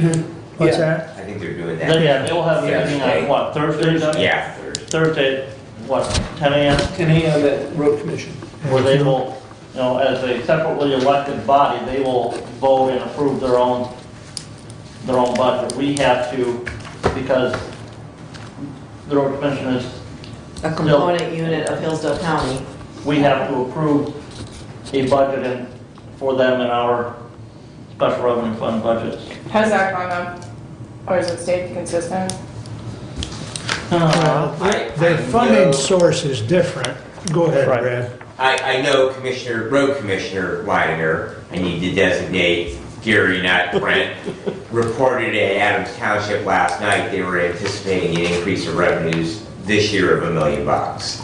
So, from the Michigan Transportation Fund. So they did have a significant, but there's a formula, that Act 51 of 1951 has a formula embedded in it, and so it's miles of road, and that excludes like villages, they get funding separate from the road commission, they maintain their own, cities maintain their own roads, and then the M designated routes, M99, M34, M49, they don't maintain those roads. So it's mile of road and it's population, there's a bunch of factors, and then they get, of that pot of money collected, they get a portion of that based on that formula that comes down to the county, so it can vary, and that's the primary source of their funds. And there is no funding in our county general fund budget from Hillsdale County to Hillsdale County Road Commission. Correct. Right. Okay? Because no county general fund tax dollars are paid to the road commission.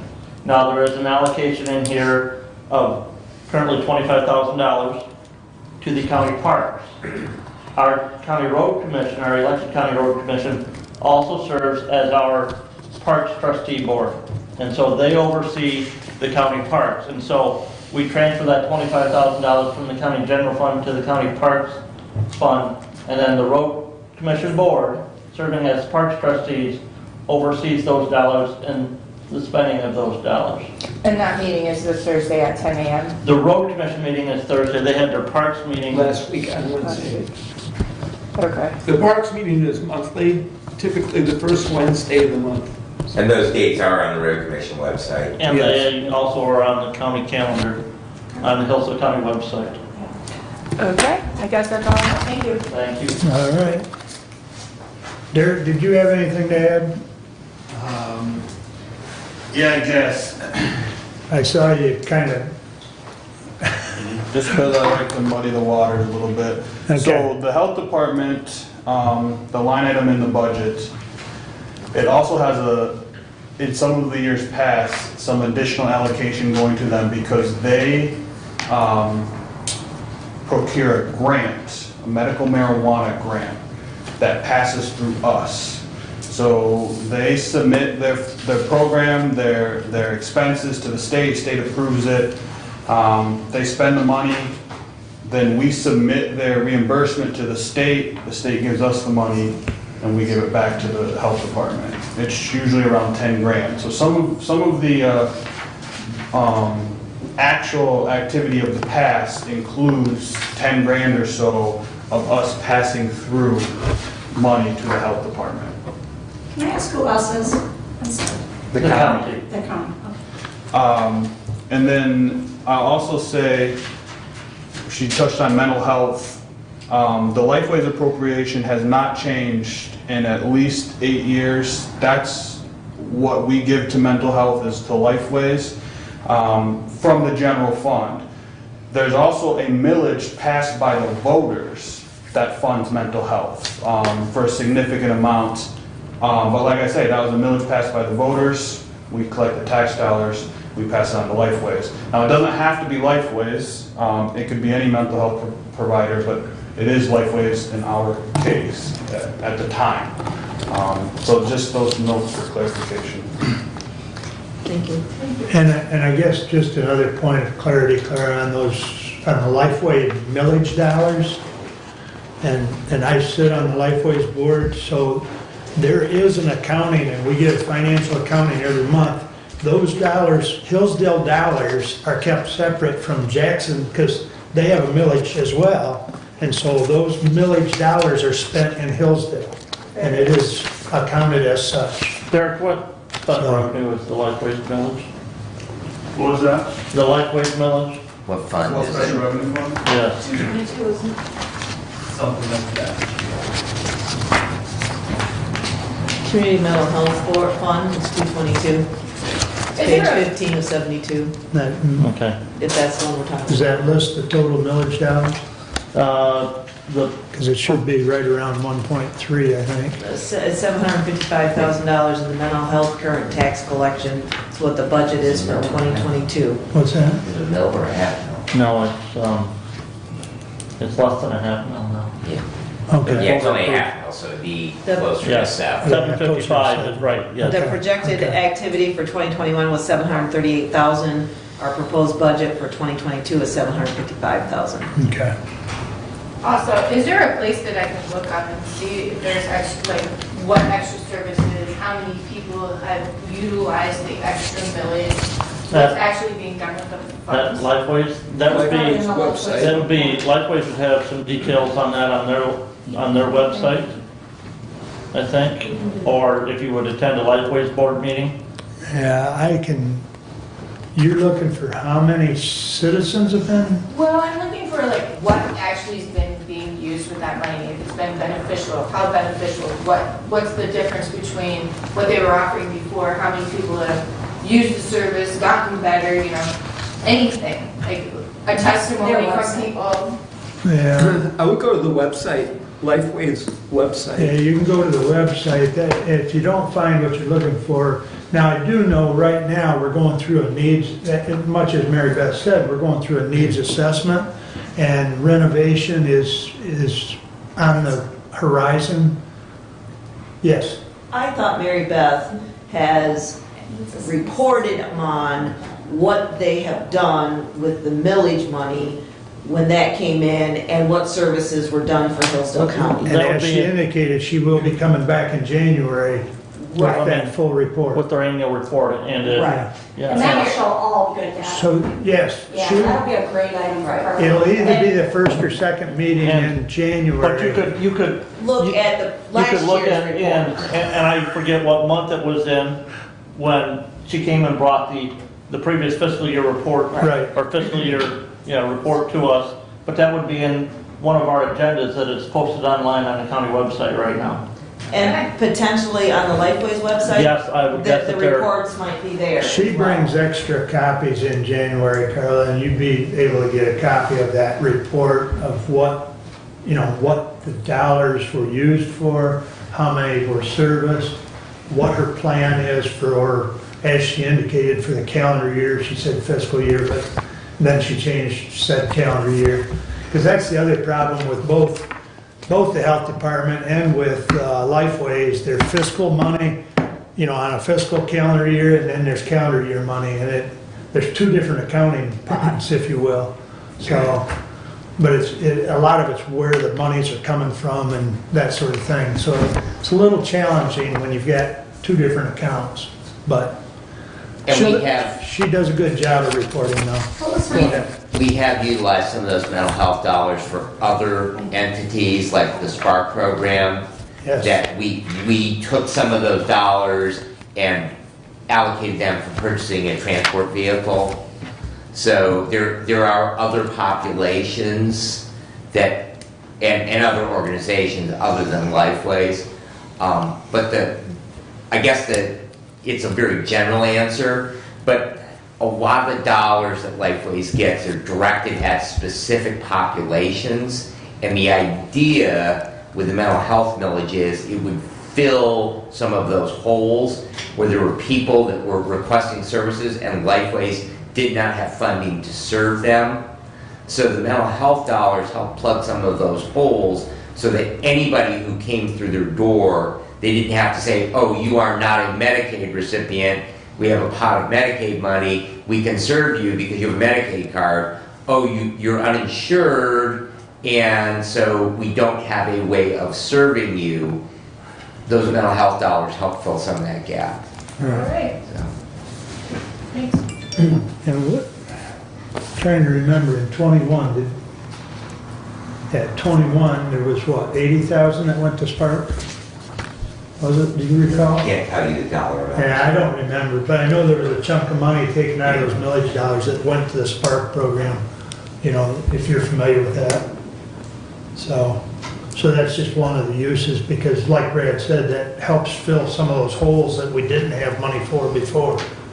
Are citizens allowed to, or does it Lifeways or how, is there other ways, like you said, there's other ways to use that money, so if somebody was suffering with a mental condition, couldn't afford dental work, is there a funding for that, or is that completely a separate thing?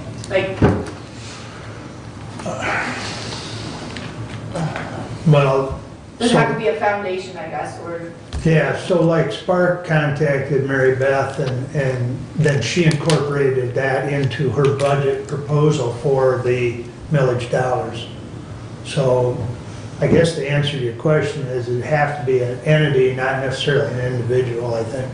So- Well, at this time, with our county budget, our money is going to Lifeways. We don't support any other Right. entities for mental health with the county budget.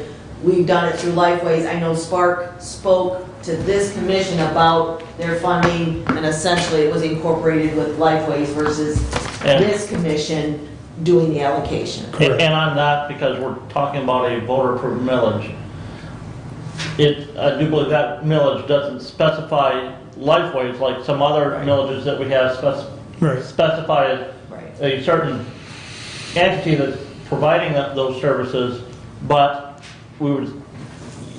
whether any individual could apply for funds on that, I don't know, because it's going to be driven off of the language in that voter-approved millage as to if an individual can apply to use those funds for certain care, or if only a agency or organization can do that, so. Okay. But speaking of dental, there is a dental clinic in Hillsdale County. I'm not sure who they're under. There is, okay, the dental clinic that is in the health department has not been staffed now for 6 months. At least 6 months. Okay, They've had Okay. trouble finding a dentist. okay. The, All right, the health department works with an outside firm on that, and yeah, okay. they just can't get a Is dentist to come in. Coldwater operating? No. Yeah. Yeah. Okay, thank you. Commissioner. Yes. The Lifeways website is lifewayscmh.org. On their website, they talk about services. They also have a drop-down that will tell you about Lifeways and a list of services as well. All right, thank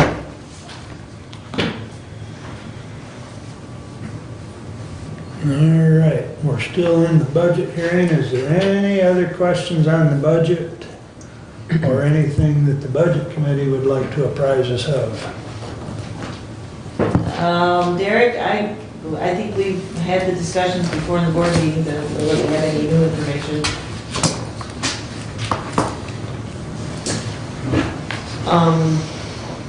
So, no. One more call out. Anything else? Motion to close the public hearing on the budget. Support. Any discussion? All in favor, signify by saying aye. Aye. Opposed, same sign. Thank you. We are out of the hearing and we are back. And so, Doug, were you done? Yes, my report is complete and happy to answer questions.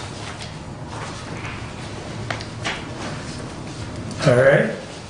Kathy, All right. your big moment. Okay, I'm gonna, the resolutions, I'm gonna skip to 128 and do 128 and 129 first, and then come back to the Griffiths Mechanical. That's fine. Okay, Derek, do you see the resolutions for 128?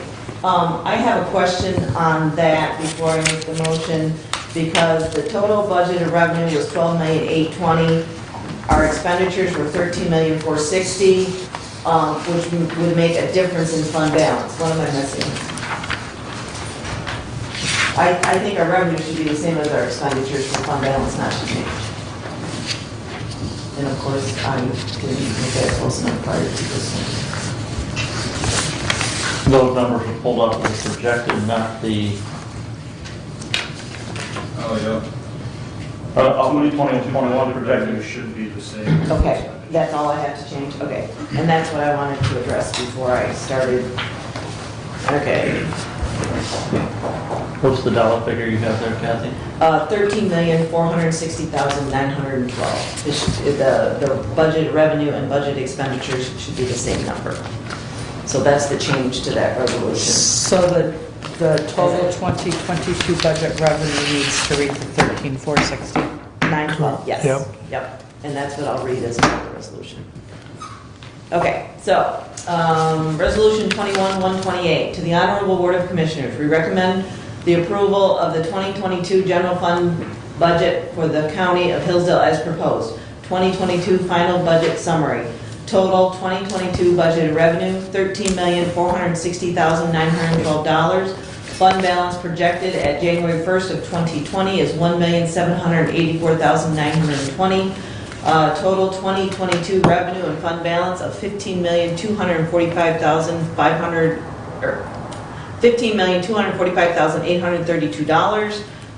Total 2022 budget expenditures of $13,460,912, with a fund balance at December 31st of 2022 of $1,784,920. Respectfully submitted, Kathleen A. Schmidt, Chair, Budget Committee. Support. The only number I would want to double check is if the total of 13 million plus 1 million is 15,224,000. I wonder if that number has to change. 1, 3, 4, 6, 0.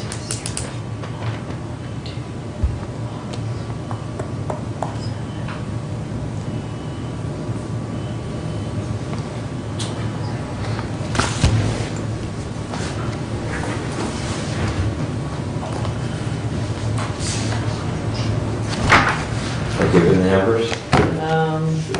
I think we're good. Okay.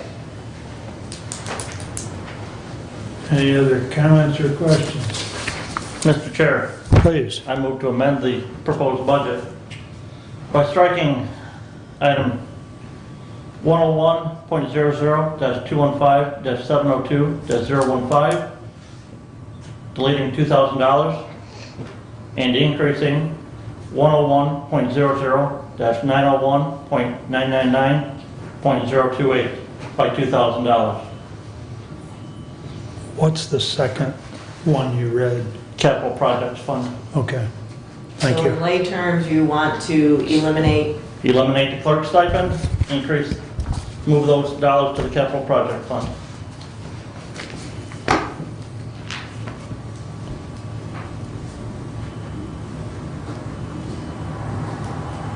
I'll support it for the subject of discussion.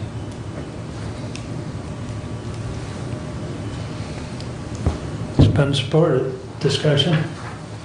I agree with the clerk, or with the treasurer, that the clerk is the clerk to the board. That's in statute. And you can read the statute. The treasurer provided a great copy of it for us to read. My concern is also the concern that I expressed at the last meeting, and I know Commissioner Schmidt disagrees with this, but I would take our legal counsel's advice and not do it, because if, as I read the statute, if we do this and we decide to grow government and add another position, to me, you can't take the stipend away till the end of the clerk's term of office. Because I consider a stipend to be compensation, salary, and you cannot diminish an elected officer's salary during their term of office.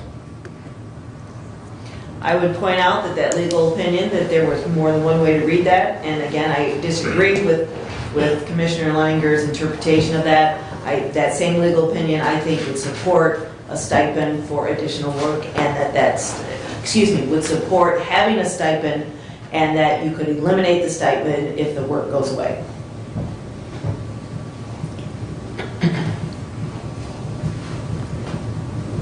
My comment on it is that was digging into, and again, as I said earlier, I have how the salaries of those 4-year elected offices have been modified over the last 8 years, and there was a divergence, and I guess I have not been adequately satisfied with why that when we were paying, we set all the salaries to the same point, and then we had an increase at one point in the clerk's salary, but the other ones, they increased at the same rate, but the clerk's salary did, and that I am not satisfied that we have not already given the clerk some additional compensation because of additional duties in the past. I don't know that to be a statement of fact. I'm just not satisfied with the information that I've had provided to me since I've seen that divergence in those salaries. And so therefore, that would create an even greater, I do agree with Commissioner Weiner that I believe that this is compensation and that we can't separate it. The only way I can see that we could do it would be for a contracted service, and we would have to have a contract for service with that individual outside of their salary and have specific duties. If not, it is compensation, and we could not take it away until the end of that 4-year term. I do agree with him on that. I believe that we would have a way of doing it, but it is not in the form of a stipend. And so I guess that with the idea that we are already paying the clerk at a higher rate than we are the register of deeds and the treasurer, and I really don't understand with the drain commissioner why the drain commissioner is compensated as at a lower rate when at one point they was set to the same, but that number has grown significantly greater, especially in light of that we're just applying a straight percentage to the salary.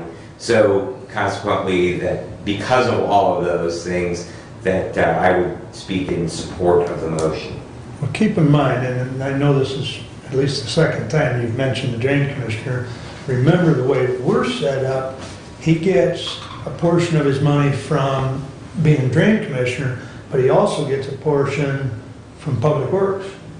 And you add Understood, those- but clerk gets a portion of her salary from elections and a portion from another line item, and so that's why I've long argued that we don't tell the public the plain amounts, because we have one pot of money here, one pot of money here. The public really is interested, how many dollars does that position get paid? If Derek, you had a comment, please? I was just going to say the Public Works is kind of like a placeholder. I mean, it's still coming from the general fund, it's not coming from anywhere else. It's very similar to the elections, it's just a way to kind of allocate the time that he would spend on public works, when in reality, he probably didn't spend any time on that. So just throw that out. Please, But I okay. think the study that the information, the chart that was given included his total salary. Correct. Not just what's charged to drains. Correct. Okay, okay. Brent, you had another comment? No. Doug? Stipends are a very difficult concept for me. How do you decide who gets a stipend, who doesn't get the stipend, who does extra work, who doesn't do extra work? I think our staff all does extra work. I think in terms of a stipend, do you give more next year because they do more as a stipend? Do you do less as a stipend because they've done less work? I think the stipend is a slippery slope, and I think that payroll takes care of the work that our staff and electeds do. I think stipends is not a concept that I support.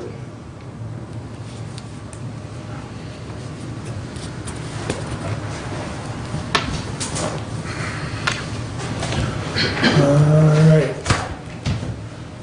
Any further comments on the amendment?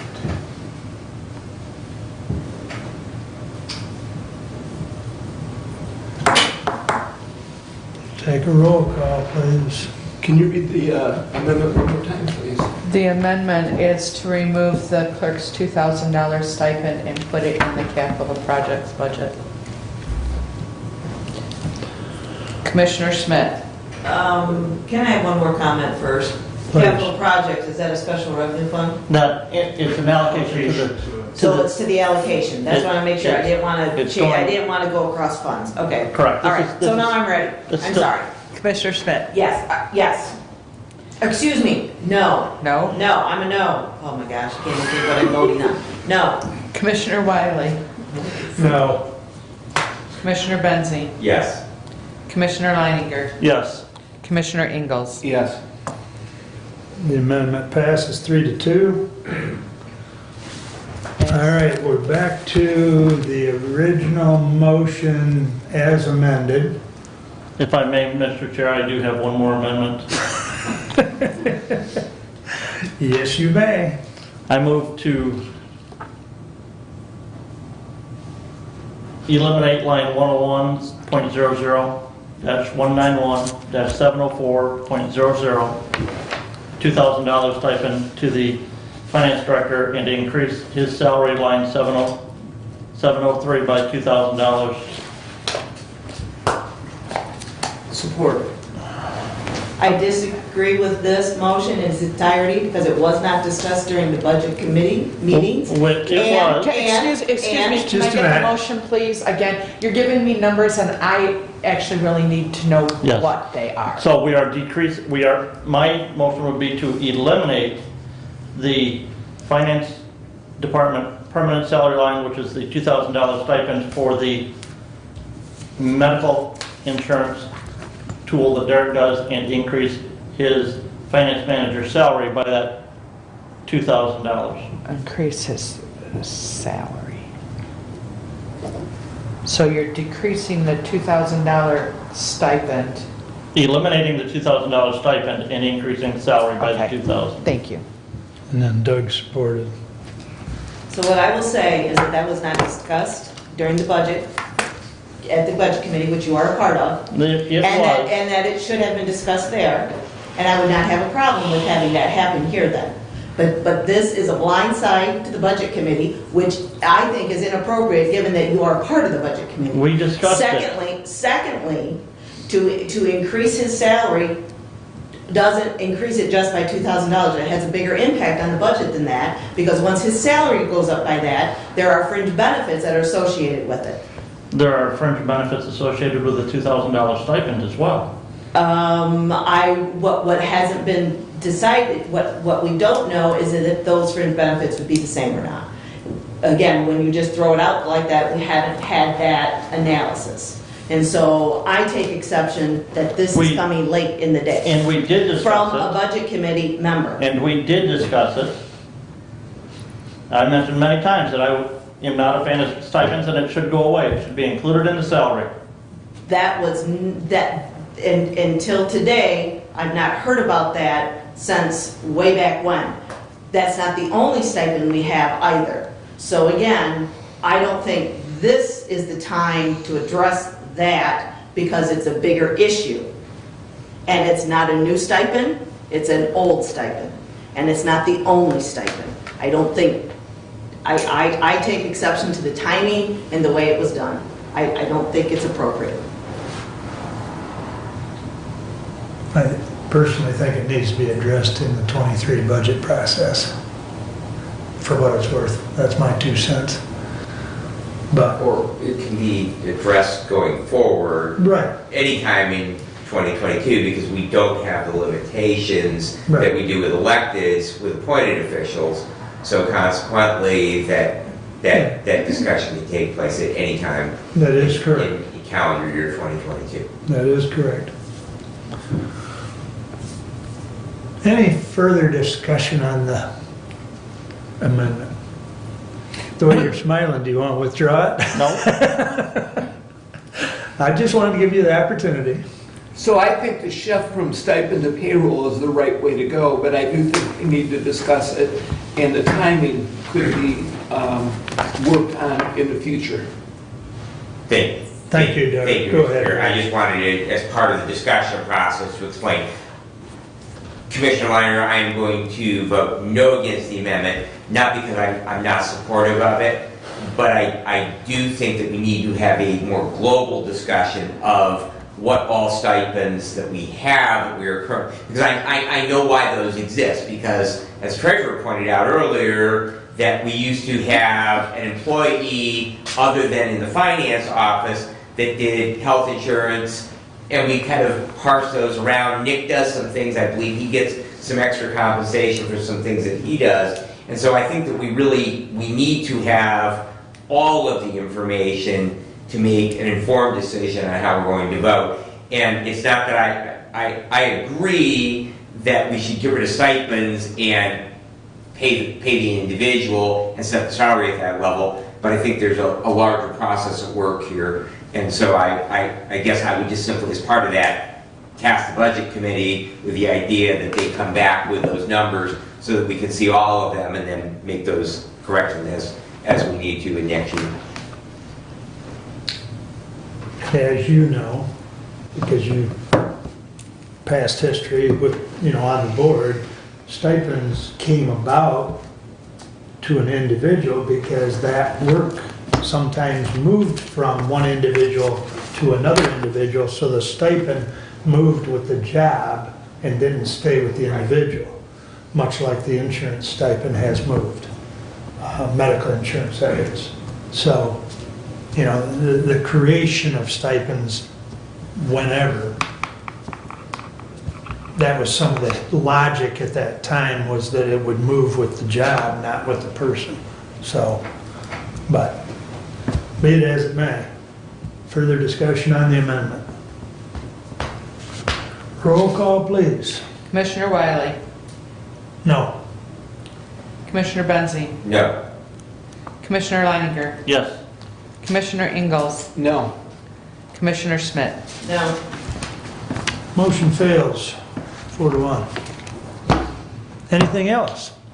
I have nothing else. Okay. So, where are we? Back to the original 21-158 as amended. 128, right? 128, we're still on 128 as amended with the one amendment that did pass on the clerk stipend. Right, but it doesn't change the numbers because it Doesn't change stayed the numbers on within. this one at all. Correct, that's right, because it stayed within the fund, and that's what I wanted to make sure. Correct. Right, Yep, so the numbers don't have to change. right. Okay. Anything further? Roll call, please, on 128 as amended.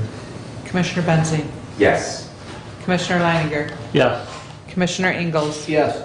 Commissioner Schmidt, Yes. Commissioner Wiley. Yes. All right. Resolution 21-129. To the Honorable Board of Commissioners, we recommend the approval of the 2022 budgets for the special revenue funds, debt retirement funds, capital project funds, and enterprise funds of the County of Hillsdale. Respectfully submitted, Kathleen A. Schmidt, Chair of the Budget Committee. Support.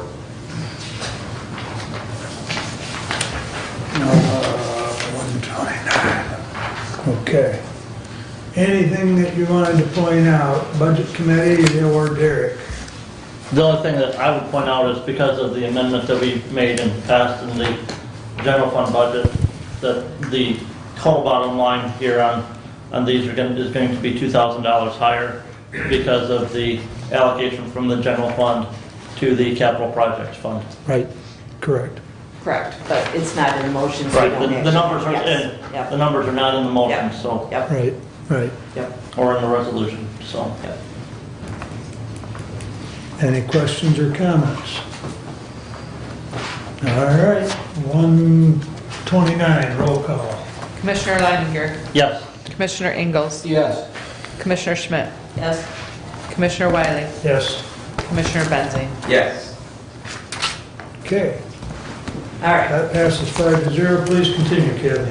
21-127, resolution. To the Honorable Board of Commissioners, we recommend the payment to Griffiths Mechanical, Inc., 1250 East Chicago Road, Jonesville, Michigan, 49250, for $87,379.70, which is the last payment for the overall HVAC project at the courthouse, excluding the addition of up to 5 additional thermostats still pending.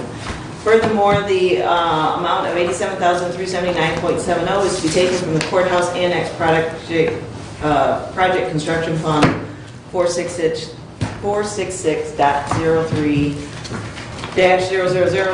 466.03-000-700-00. Respectfully submitted, Kathleen Schmidt, Chair, Budget Committee.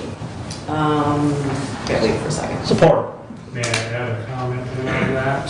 Please. That is the total, including the 5 additional thermostats. Oh, it does include Yes, that? yes. Oh, that's good I to know. clarified that last time. Okay. So we can strike, we can amend the motion, Well, or change excluding to including? Yes. I think Jody can take care of that clerically, Okay, so we don't really have to amend. okay. We So- can just strike excluding and change it to Yeah, it should include. just strike the X. Pardon me? As long as the support is friendly. Yeah. Support friendly? So have these additional thermostats helped the situation in the courthouse? Randy? Yes. Absolutely. Okay, okay. Now, Judge, you're calling me. go ahead. Can I go? You Okay. might answer my question, Okay, go ahead. well, what I wanted to go over is the breakdown of that $87,000 payment. Because that $87,000 payment, the reason why it's coming here is because we have expended more than the bond of $720,000 for this project. I've got a spreadsheet here that the loan amount was for $720,000. We have $478 worth of interest. So the loan plus the interest was $720,478.67.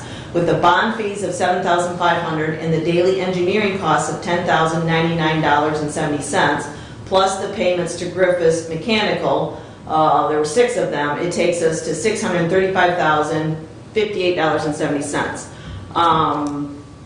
With this additional payment of $87,000, it's going to take us over budget by about $1,959.73, which will have to be covered by the general fund. When we make our budget adjustments at the next meeting is when we will take care of that over budget amount. What I will say is in the A1A document that was included in our packet, the change orders for the thermostats amounted to $18,773. I know at the last meeting, the price was, we thought it might be around $17,000, so it came in a little higher. So that's where, again, with the change orders and the original contract sum for the project, you're at $704,000, less the prior payments of $617, that results in the $87,000.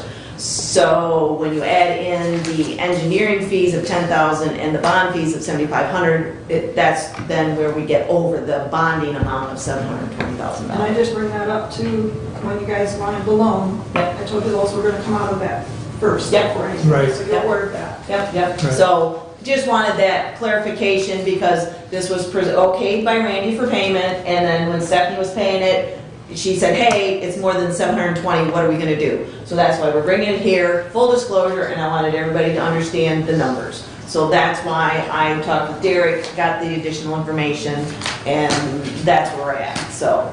And like I said, the $1,959 over budget in this particular item will be taken care of through budget amendments that we'll be doing at the next meeting, and it'll be coming out of contingency with the general fund probably. And I think Steph had reached out to you and I when Yes. we had that Yes. difference. So, Yep. yeah, you've answered Yep. my question as far as Okay. where the Okay. other money's Yes. coming from. Okay.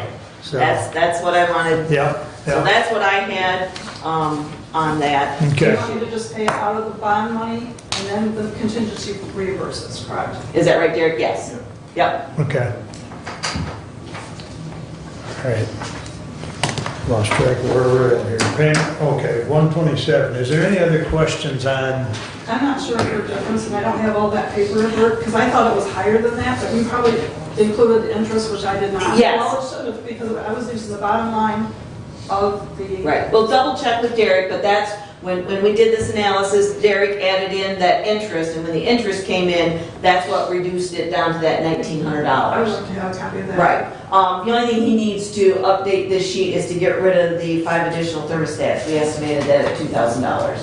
You know, so, but you can have, Derek will get you an updated one. That'd be probably the best way. Is that all right? Okay. Thank you. yeah, because I think when you sent it to me, Steph, it was closer to 3,000. That's what I Yeah, was remembering. yeah. I think it was, to me, I thought it was about 2,700. But again, Yeah, somewhere in there. yep. I don't have the Yep, Okay, yep. here, so. all right. Any other questions on 127? All in favor, signify by saying aye. Aye. Opposed, same sign. All right. All right, the next thing, I guess we'll go over, included in our information, we got the November expenditure summary report, and the only thing I would say there is the target of our expenditures would be about 91.67%, and overall, we're at 86.24. So we are a tad bit under budget, and Derek's projections kind of expect us to be a tad under budget, to the tune of possibly $60,000 when we're all said and done at the end of the month. So he also included revenue comparisons, and given the length of meeting, I wasn't going to go into any detail on those, but Derek is here if anybody has specific questions.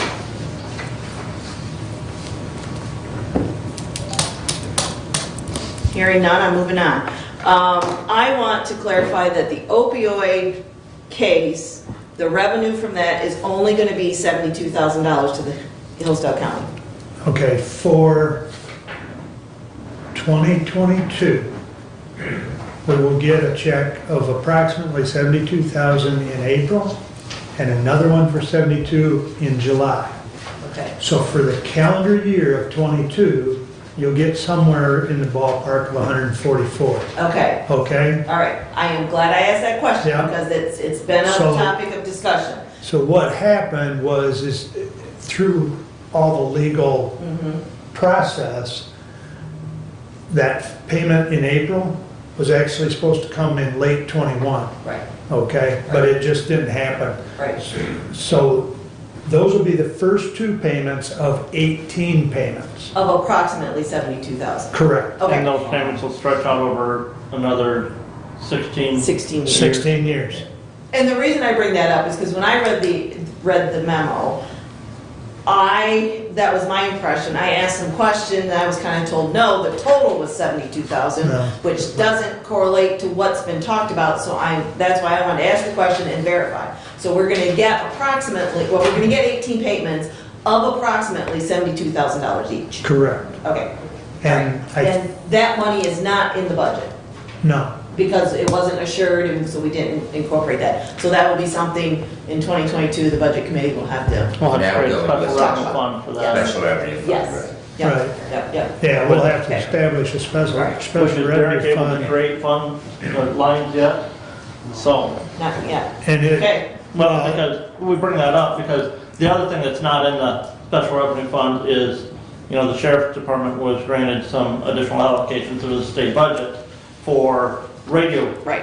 for In the the Mayford sheriff's deputies. There was nothing in the budget for that line item because we can't even create the new special revenue fund for that yet. so. because of the software snafu right at the Right, moment. we haven't Yeah. changed, updated. Well, and I don't think we've received that radio money yet, have we, Derek? To your knowledge? So, not to my knowledge. Okay, I know I So haven't if, seen it. if we do receive it, then I'll put it in a placeholder account that already exists. Right, We haven't, to my knowledge, received it. right.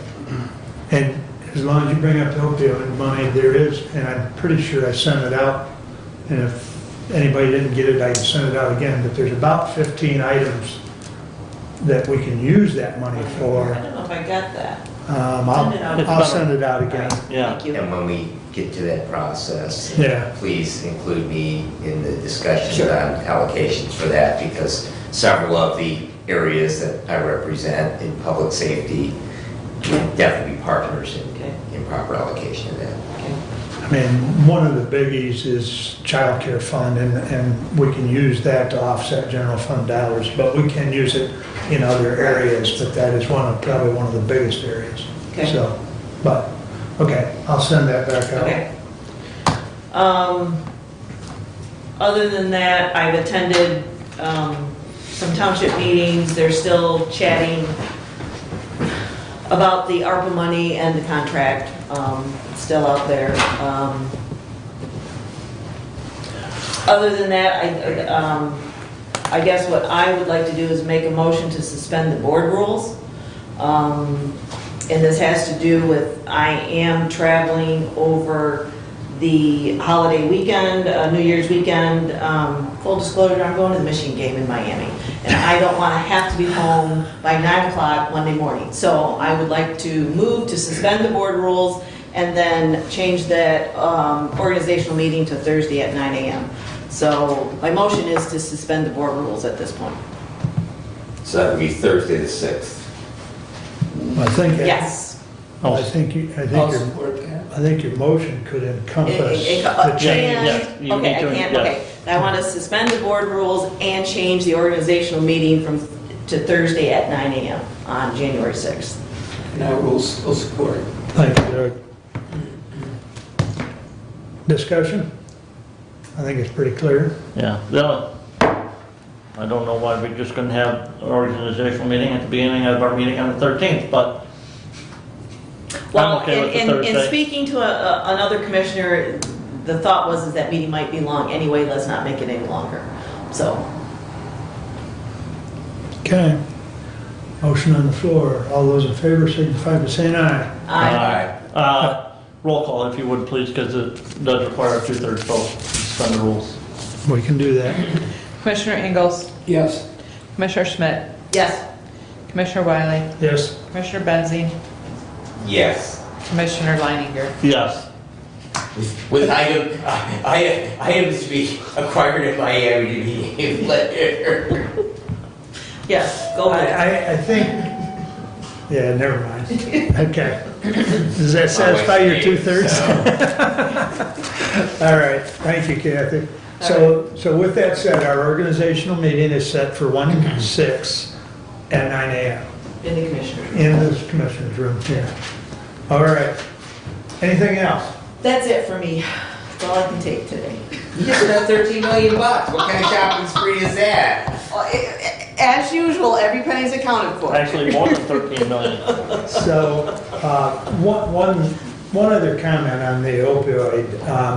This is just the first of at least 2 or 3 settlement packages. Okay. Okay? Okay. So there will be more, Even but, more than- yeah, because there's still, there's still litigation going on in at least 2 other arenas. So I'll keep you posted as that progresses, but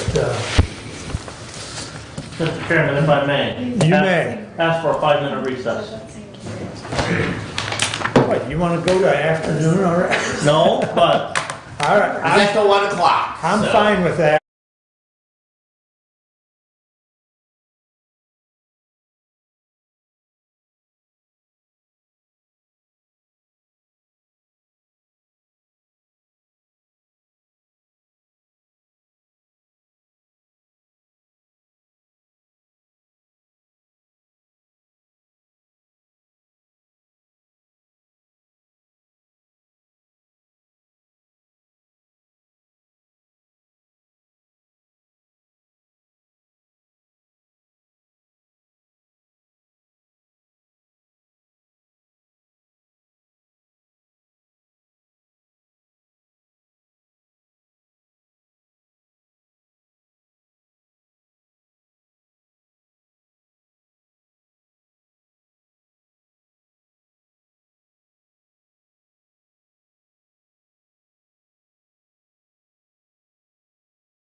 5-minute break turned into a 7-minute break. All right. We are up to you, Brent. Well, I will be quick in my report today so that we can continue on and get to other important business. As far as the Human Services Department, as it was mentioned in the public comment, the health officer's contract was extended yesterday by the Board of Health for another year. The health officer also did receive a 10% pay raise in her compensation for next year. MSU Extension, Matt Shane, the district director for MSU Extension, is going to be filling some higher shoes for a little bit. With MSU Extension has hired a director, and so there's been some moving around of pieces within MSU Extension, and so Matt's, at least for the time being, going to be stepping up, filling more of a statewide associate type position, in addition to covering his existing duties. So at least till that new director of MSU Extension can get all of their people in place where they want them. Brent, do we have, I think he's on for the next meeting, is he not? Matt is, yes. Okay. Yes. Well, right, yes, and, right. We will be Because the approving agreement- our memorandum of understanding with MSU Extension for 2022 at our next board meeting, so. Thank you. So, yes. But then he'll be coming back in sometime after the first of the year for his annual report, Correct. so. And one of those two, could we perhaps have the new 4-H director come to? Tom, I will ask that, yes, right, because he was here virtual that first week that he started, and again, just to me, what I have seen, just doing a fantastic job with the youth and extension here in the county. Did you get all of that new language on that memorandum to Marnie yet? I do believe the memorandum that we have is what we're using. Okay, well, because you had a couple word changes, I believe, didn't you? Or- No, Okay, maybe I'm thinking, never mind. no. Okay, all right, very good. I was not able to participate in the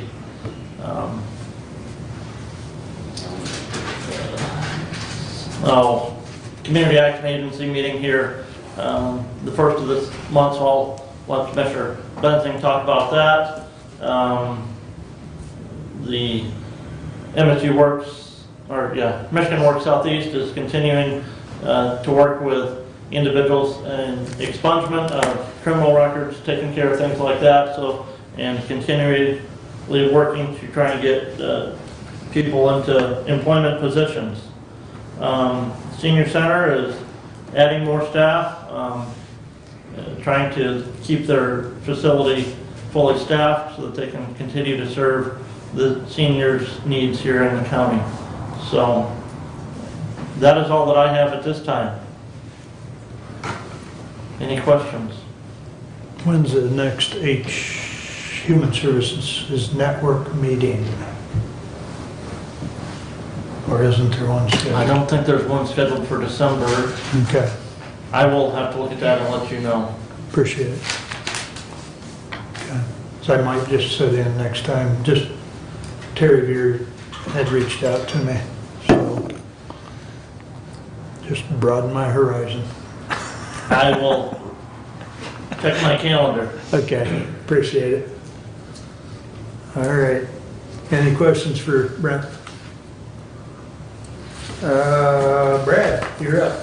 Thank you very much. I was not prepared with an extensive report on CAA, but I will report that one of the big topic of discussion from that board meeting was that Head Start programs, as a federal contractor, are mandated for vaccinations, and that has been a topic of great concern because they are already having staffing problems, and they've actually had to consolidate classrooms because of lack of staff. They have not had to turn any students away, but they have had to actually consolidate some classrooms. And we all know the discussion about larger class sizes probably do not facilitate the best form of education.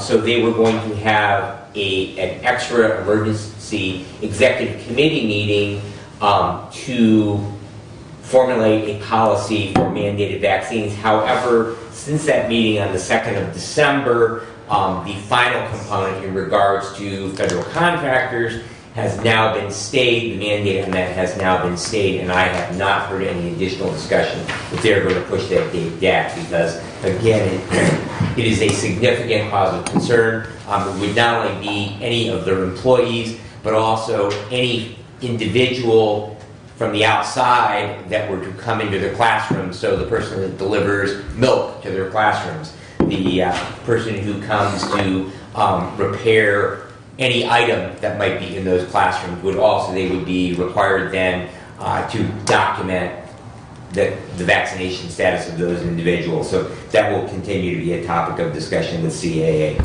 So I will move on to public safety. As you all know, we did receive a report on the 800 megahertz radio, and we put together a group of people for financing how we're going to pay for that project. So we met on December the 1st. We had Commissioner Ingalls, who is the Vice Chair of Public Safety, Doug Sanford, our current 911 Director, Dirk, our Finance Director, Nick Wheeler, our Equalization Director, and myself. Projected cost, according to our study, is $12 million. We did talk about that it's a good idea to have a contingency in that, so if you throw in the typical 10%, that bumps that project cost to about $13.2 million. We talked about potential funding sources for that. One, of course, is the ARP money. Using a portion of that, the discussion was that we have looked at allocations potentially, although nothing has been decided in regards to it, that we very possibly have places for 4 of that $8.8 million. And so the discussion was that we would potentially request up to $2 million of ARP funding for that project. The other is aid to firefighters grant. That grant cycle just opened up. The problem with that is it is for fire departments only. We do have 14 fire departments. They will all need radios for both their trucks and for the responders, plus pagers. So that is a potential source of funding. However, when you look at the radio component, is about $2.5 million of that project. And if we were to even say that they are the largest consumer of those radios because of just sheer numbers, if we have $1.5 million of it, again, it does not bring that $13 million down very far. So the final is some form of taxpayer funding. 2 potential ways to do that. The first would be a special assessment on individual properties, on improved properties. So that would simply mean the benefit of a special assessment, such as Jefferson Township or Pittsburgh Township have done for their fire departments, is everybody pays that. So, you know... What's that one? You said improved properties, right? Right, and we've identified there's about 21,000 parcels in that improved property category. So that would mean if someone has a deer camp that has an electric meter on it, they've approved it, then we've identified that through our assessing that they would then pay for the cost of that system. The other benefit, though, is the non-property tax paying entities, such as the college, the hospital, Camp Machindo, large property of other camps and nonprofits, other organizations. They would all pay, if they have real property, they would all pay a portion of the cost of that system. However, the downside to it is we don't know that we have enough to satisfy the repayment of the cost of that kind of project. So Nick we developed the numbers now of how many we have, how many dollars we would need, and as part of my report, we've actually reached out to our bonding agency, gotten an estimate of what the borrowing costs would be for that project, and so that gives us an idea of what we would need to generate in total dollars. And so as we put those numbers together, I'm hoping, we're planning on meeting again after the 20th of December, and so I'm hoping to have at our final meeting at least some numbers for you to look at. We will not be ready with a proposal on how we were going to go forward with that That will probably come sometime in January, but at least we will have some numbers for you to start to digest and get your mind around how we might pay for that project.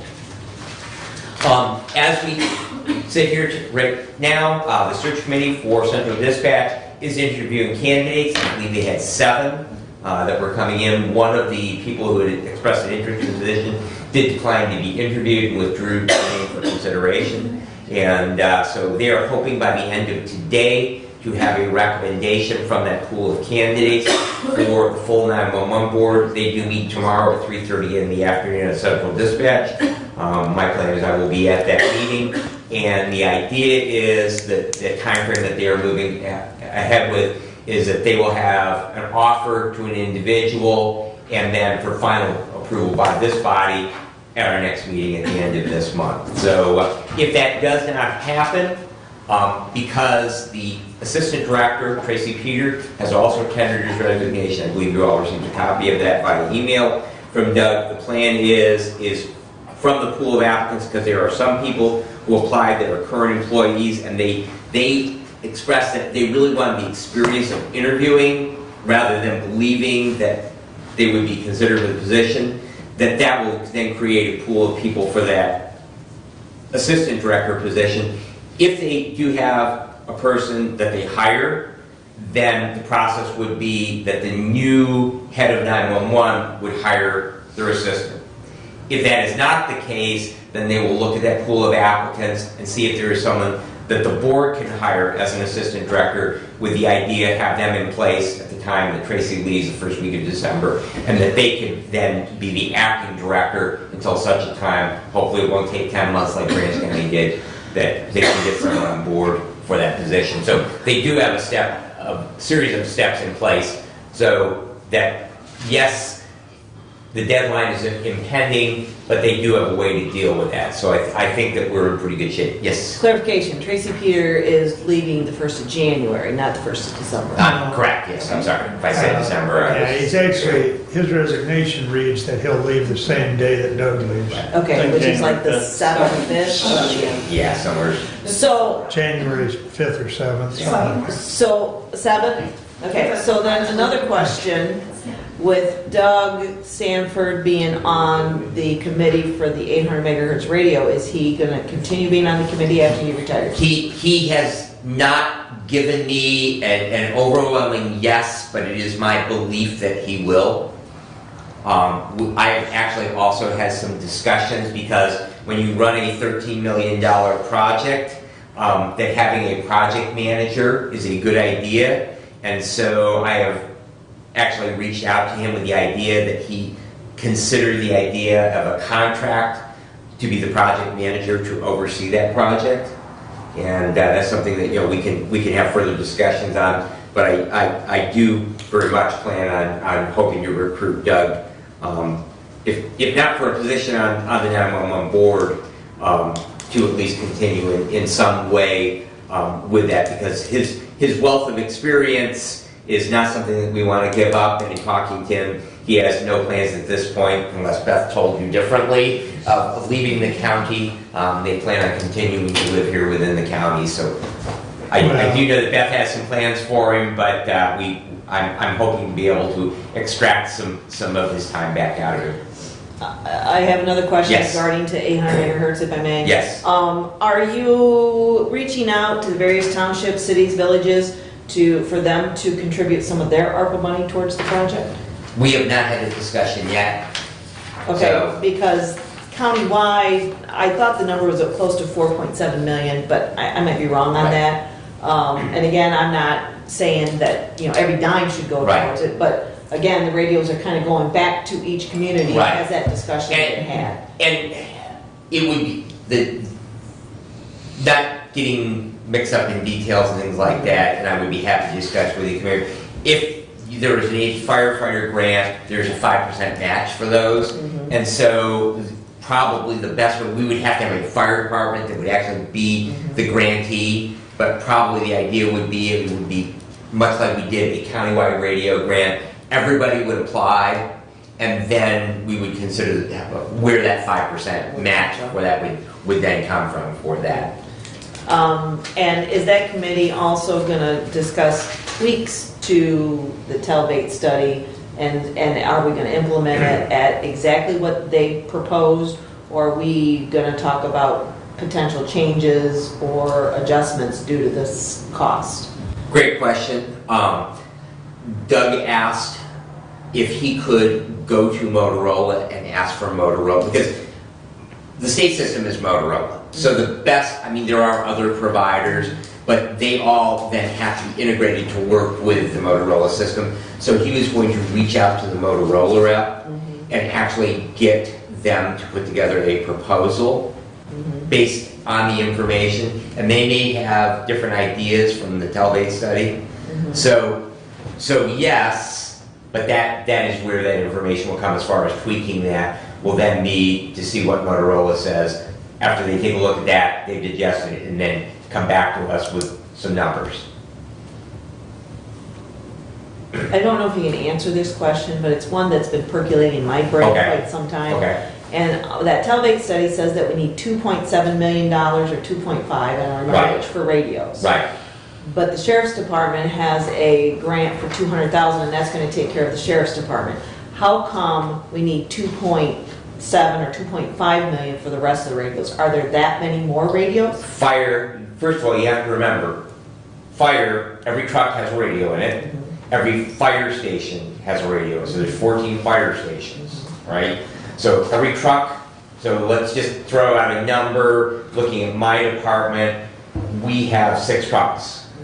So there's 6 vehicle radios, plus a base station radio, and then if you give each firefighter a handheld and a pager, right? Handhelds are the big ticket, pagers aren't much more than the VHF pager, but you just have a lot more of them. So like each fire department would be $200,000, approximately. Because I guess my point is, each fire department needs as many radios as the sheriff's department. Is kind of what I'm hearing. I mean, I don't know the exact numbers, but, and we have how many fire departments in? 14. We have 14 of them. So you 14 times 200,000, that takes us to almost 2.8 million. Yeah. Okay. And then you add, That's what I wanted to then you know. add in the other police departments. Right. Right. Any Okay. EMS agencies in the hospital. So again, it wraps my brain around Okay, why no, we need that's- that. Okay, sorry, that's been And percolating my brain it's for really, really a couple hard to weeks. understand that, you have so many firemen. Yes, okay. And then each of those have 15 to 20 members. Okay, very good. Okay? Yep. Very good. Sorry about that divergent. All right. We do have a open seat on the 911 board. There was an email from Doug, and we actually did have a potential resolution, which I consulted with the chair, and we are not going to act on that today. That's why it was not added in as an amendment to our agenda for today. We would like to go through our regular process of making sure. So if you do have township meetings, you might just point out to them, this is a citizen at large member, and so consequently we would like to collect applications from the public, anyone who might be interested in sitting on that board. The personnel committee will then review those, and we will come back with a recommendation, whether we are going to elevate right now we have an alternate who's sat on that board. We're going to elevate them to the full seat and then fill the alternate position, or if we are going to simply just fill the vacancy that we have. We will have a recommendation for you at our next meeting. So Brad, just so everybody's clear, the substitute, or well, the resolution that was not introduced, Right. Stephen Shear, he currently sits on the 911 He board sits as an alternate. As an alternate. Right. So whether he is appointed as the board member, you either have the board member position or the alternate position open. Correct. Yeah, there's There's an an open. Right, there, right. Either way, there's going to be an open, Right. because Don Horvath is retiring after 20 years, and potentially, what I was told, he may be moving out of the county. Correct. So we'll get that posted, and And we just wanted to do it with the procedures that we have, rather than get an email the day before a meeting, come up with a hasty solution. We would rather work through the process. Yeah. All right. I shared with all of you a copy of our county numbering ordinance. I had a request from one of the fire chiefs in my district who spent an hour looking for a location that had come in by a central fire alarm for a recreational property. And there was no numbering on the house, and this is not an unusual situation.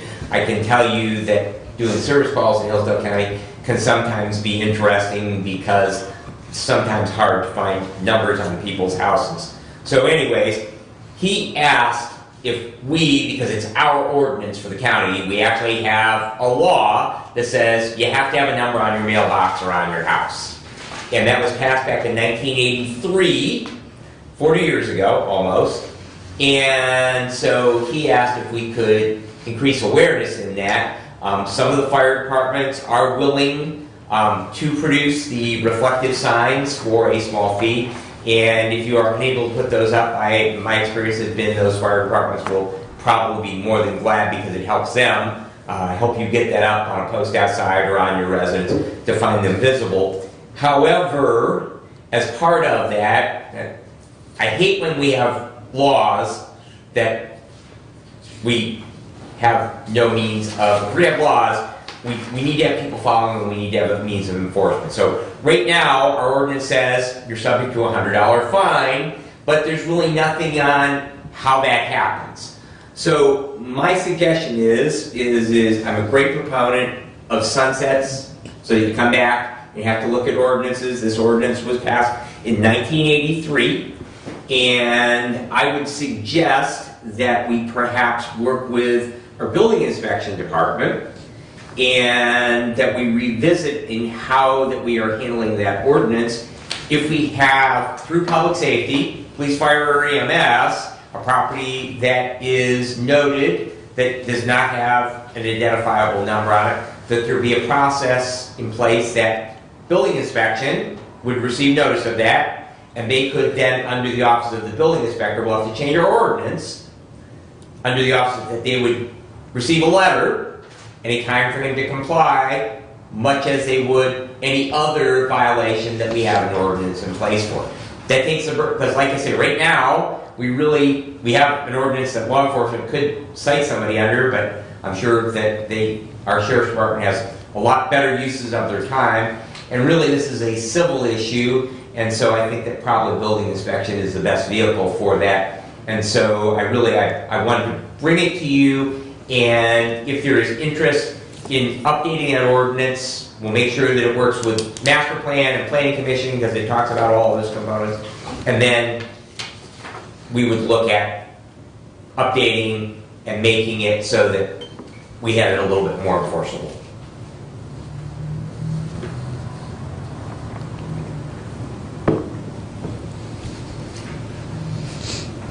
So you would like to send it to planning commission for review? Well, I would think eventually we should bounce Where it does off. the ball start? Right. I think probably the best place is for myself, and I will take point on it. I think it's a public safety function. I will take point on it. I'm going to go visit with Marty and find out how we can do that, make sure that it will mesh with his department, and then once we get that ball rolling, I just want the blessing of the board before I go try to change an ordinance that's been on the book for 30 plus years. I want the blessing of the board to move forward with it. Doesn't hurt to revisit it. I mean, I'm okay with it. It's, I don't have a problem revisiting it. I'm a little concerned with putting out citations for not having it done. I have no problem with increasing awareness. I just, well, And I don't have that problem either. My only point is then let's get rid of the citation. Let's rewrite the ordinance and get rid of the citation. right. Well, they can, yeah, go ahead, Brent. Yep. My concern is, it references the county master plan. Right. Unfortunately, the county master plan is presently not available online anywhere. So. That's why the planning commission may be a good spot to proceed. Well, I think Marty would probably have insight. So again, I think that having a conversation with him and what his thoughts on it, might. And, you know, again, just as you're visiting with your units of government, you know, just encourage, you know, those bodies to, you know, I know that we have had in the Woodbridge Township newsletter that, hey, our fire department makes these for $20. You need to have, we reference the ordinance number, and, you know, it's a county ordinance that you have a number visible for police, fire, EMS to find you when they need to. So, you know, and if you need help with getting that done, the fire department is more than happy to help you. So if we could, at least from the awareness level, I agree that awareness is always the best. Well, and I don't think it, I mean, if you want the fire department to help you, but for $20 or whatever, that's fine, but I don't think I spent $20 when I got mine on the mailbox post. It's green with the reflective numbers over to Jonesville Harbor. I don't think it was even $20. Of course, that's been a few years ago, but I'm just saying, and I'm sure there's other hardwares in the county that have those little. Right. And so. And you can put a number in your mailbox, that meets the letter of the ordinance. You can put the number square on the mailbox, but. With a Sharpie. Just make them big enough so that I can see them in the yard. That's, reflective is better. It's got to be a reflective Sharpie. Reflective is better. As the TAC-Med class I was in this last weekend, these events happen dark and wet and the worst conditions. Yeah. Okay. What else you got for us? All right. Moving on. Just a reminder that all local EMS agencies, their staffing is critically low. Wait times, I know yesterday, well, we ran, my little fire department, we ran 9 calls in 36 hours. So we ran back-to-back EMS calls. And everybody, waits for ambulances are long. And moving on to my next component is about the statewide COVID call. As part of that last week, there was a hospital that tried 83 different ambulance agencies across the state to try and move a patient. So we are really, really critical from the EMS side. I did participate in the statewide COVID call on December the 7th. Just some things from that. For the 20th week, EMS transports of COVID patients has increased. Many larger hospitals are being challenged by not being able to move patients. Again, 83 different agencies trying to move somebody. Because they're moving a lot of times from those larger hospitals out to smaller hospitals that might have beds so they can handle that population. And there's staffing shortages too. They're shutting down floors on hospitals, wings in the ER because they just don't have the staff in there. It was reported that 55,000 Michigan residents have been treated with monoclonal antibody therapy and that 7% of those treatments were by EMS personnel. Hillsdale County is currently considering an amendment to our protocols that would allow our EMS agencies to administer those. It's actually a good way for them to make some money when their staff does have some downtime.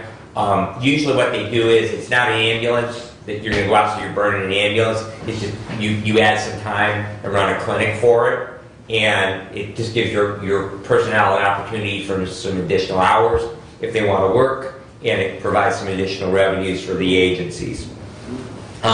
Also, another interesting fact in regards to immunization, if you have received one of the 2 approved Pfizer or Moderna vaccines that are 2-component, for your initial you need to receive the same vaccine. However, for your booster at 6 months from your second, you can have any of the 3.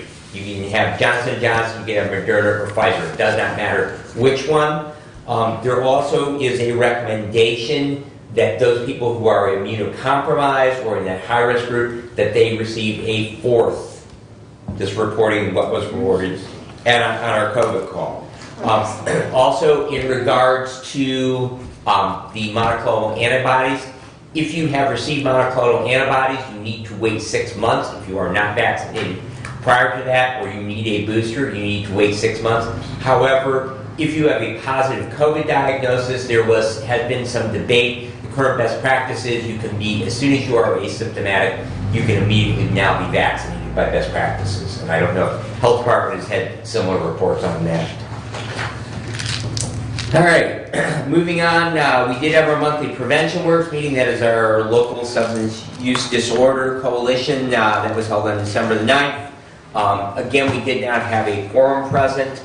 We're still struggling a little bit because we have people from various different places. It was pointed out that after the first of the year, the ability to participate virtually is going to go away, and so people do need to make an effort to be there. We are also going to try and add a few members to our board so that we can hopefully then have a quorum, because we need to have a physical quorum present now to be able to act and be in compliance with the OMA. Across the Mid-State Health Network, which I believe is 14 counties, isn't that correct? 14 counties in Mid-State? I believe so. They had 20,244 individual substance use disorder interactions in fiscal year 2021. So that would have been through September. We're now, because they're on a state fiscal year.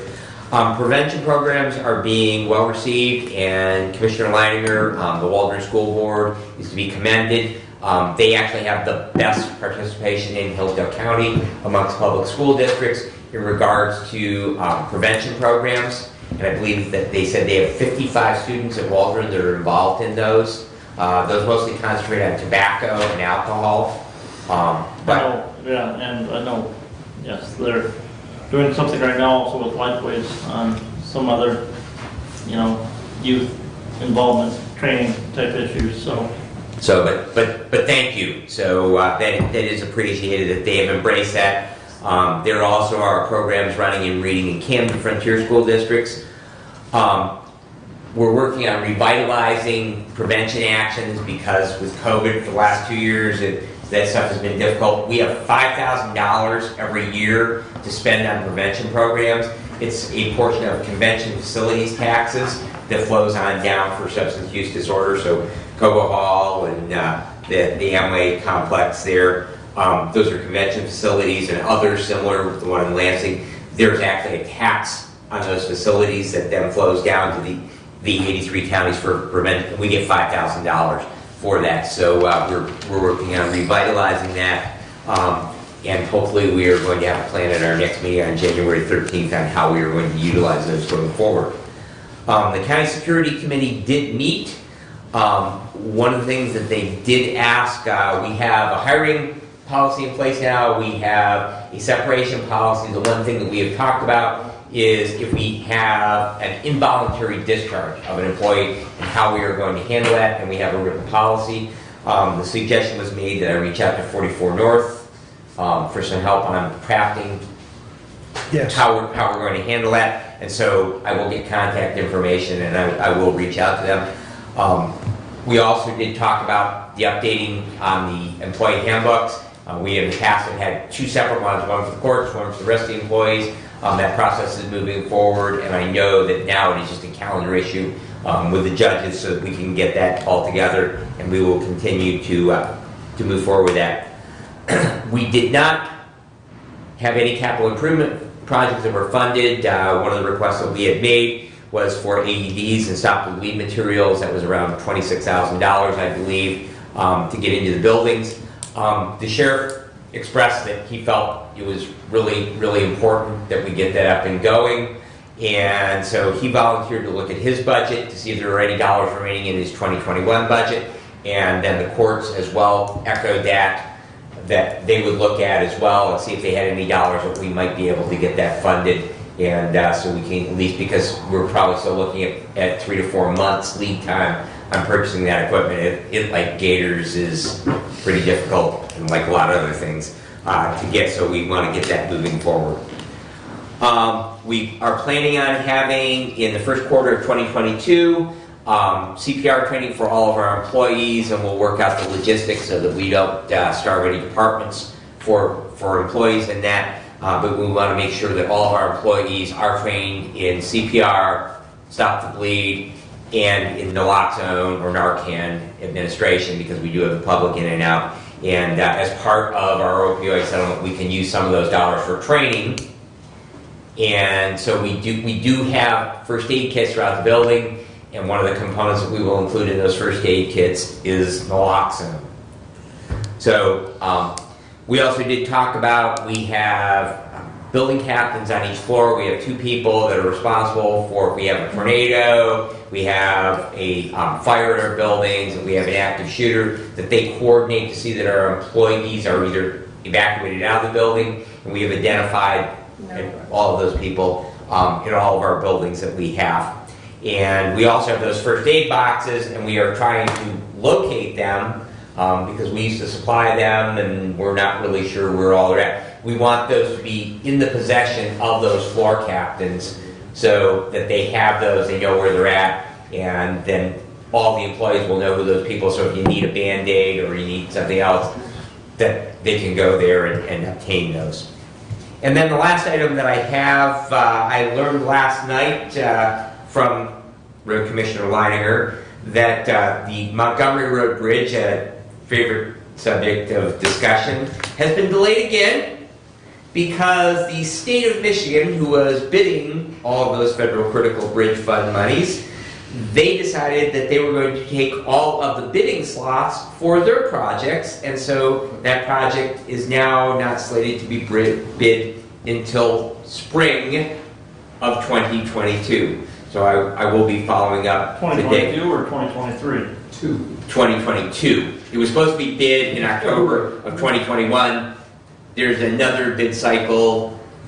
So I will be following up with Senator Shirkey's office, who I've reached out previously to on that issue, and find out why the heck that something that was funded in 2015 is still not moving. And then we still have 2 bridges down on Territorial Road in Amboy Township. But that is a property right-of-way issue, and whether that is a lack of follow-up by the director of the road commission for not getting those easements signed, or it's some dragging the feet on the part of the Boy Scout Council, we're really not sure on that issue. But again, if those projects are delayed as well. All right, and that concludes my report. Unless there are questions. Questions? Kathy? No? Okay, thank you. All right, update from the Board of Health, or excuse me, the medical care facility. Terry says, good morning, weekly COVID testing continues, and we performed over 500 in-house tests in the last 7 days. We currently have 2 staff members off work, 1 because of testing positive and 1 due to an outside exposure. In the past 3 weeks, we have had 4 positive resident cases.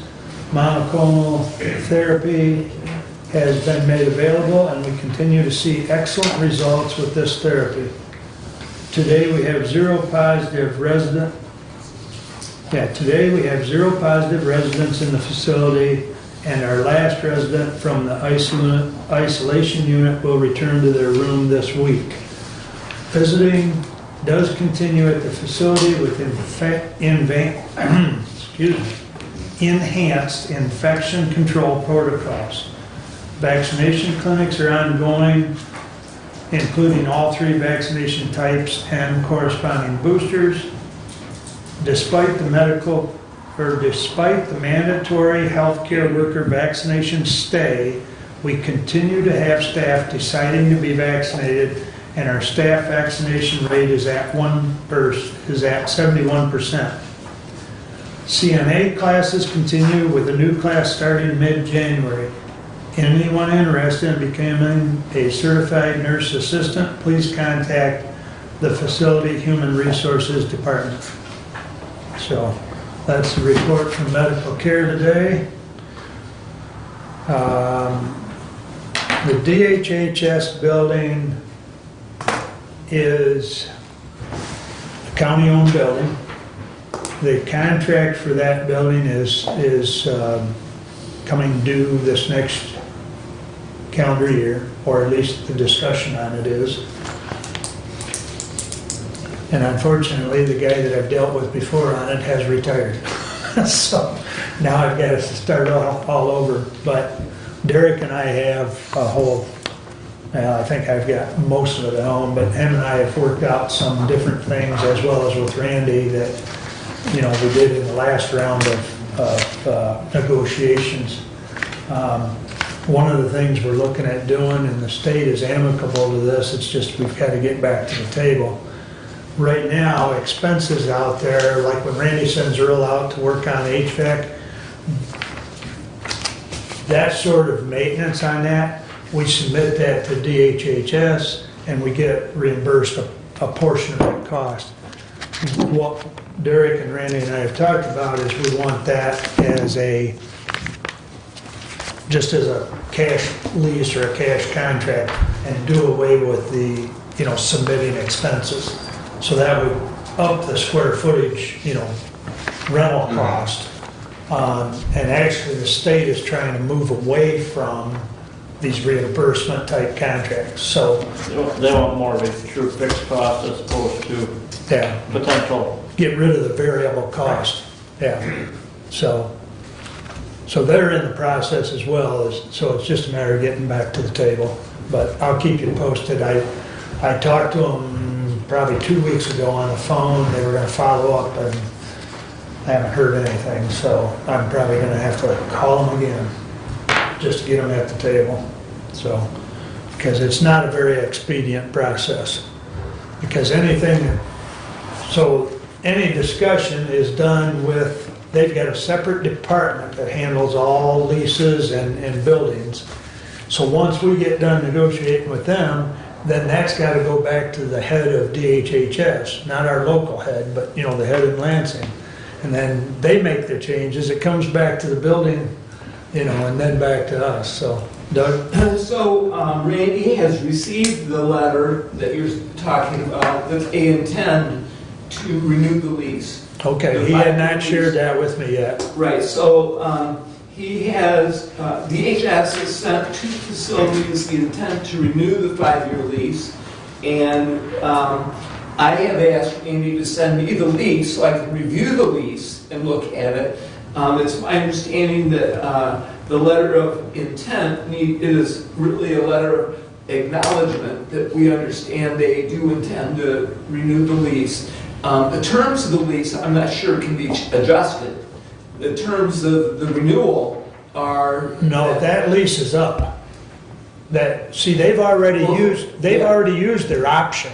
Right, so that's why I need to look at the lease. Yeah. And that's what I just received this morning. If you read that, Doug, they've already used their option, so this lease is done. That's why we've got to renegotiate. Okay, so we will send to them the acknowledgement that they intend to...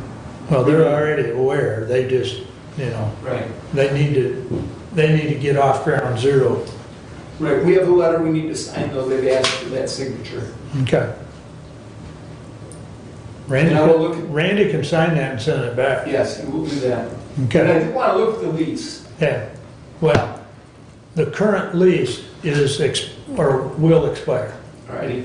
and we need to start over, because it needs to be a cash, we need to get rid of that reimbursement portion, and I'll be happy to include you with that, and I've also got a study from Dave Pafka on office square footage value.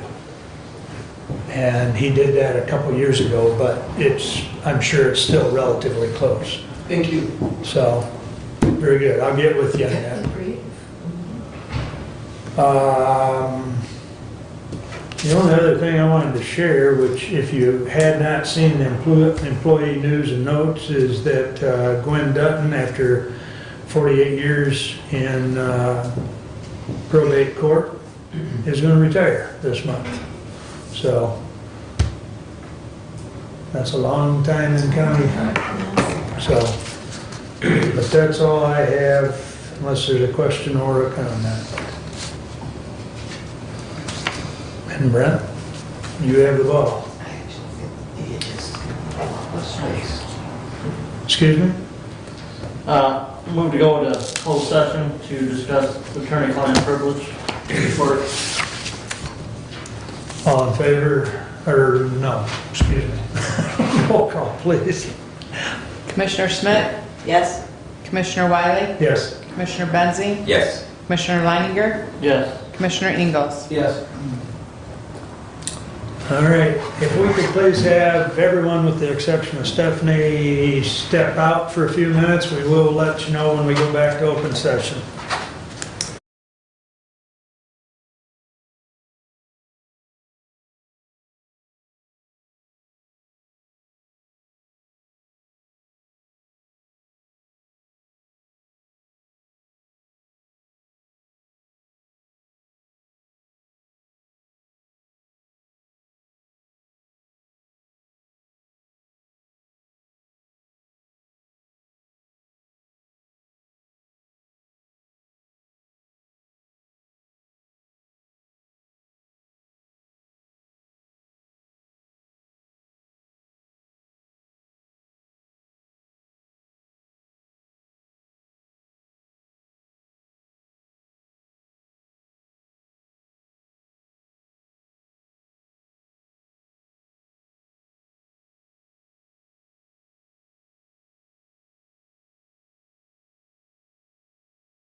same Okay, PowerPoint. just different days, yeah. And Okay. maybe different questions from people. Okay. All right.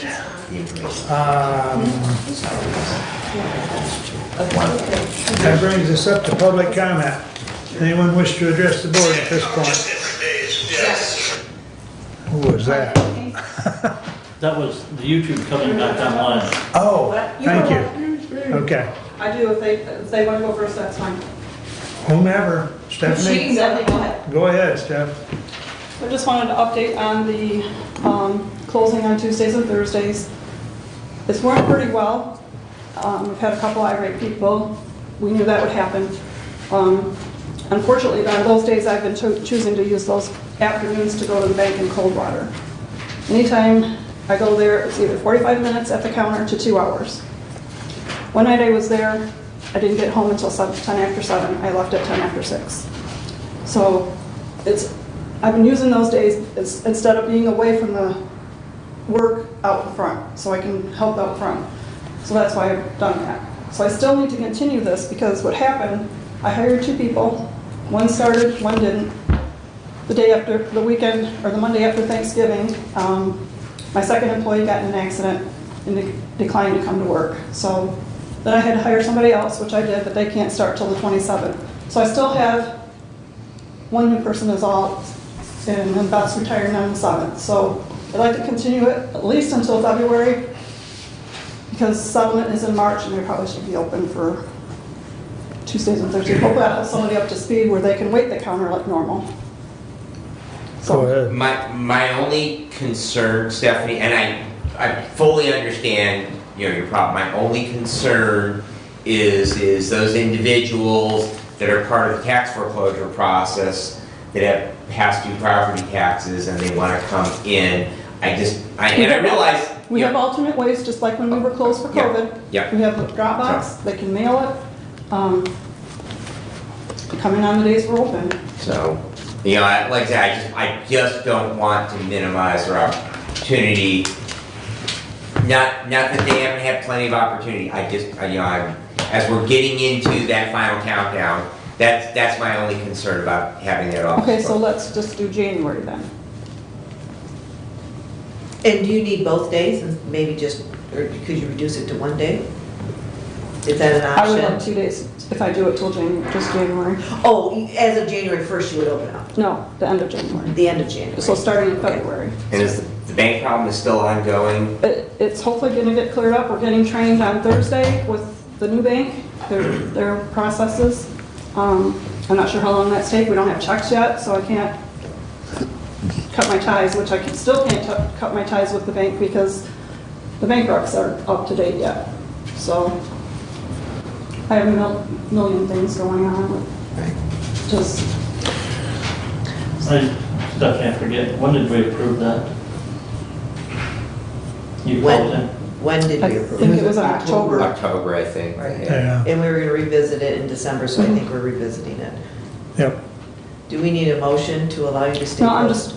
I wanted, first of all, update you. And I wanted to review consent. the language of that Okay, motion. okay.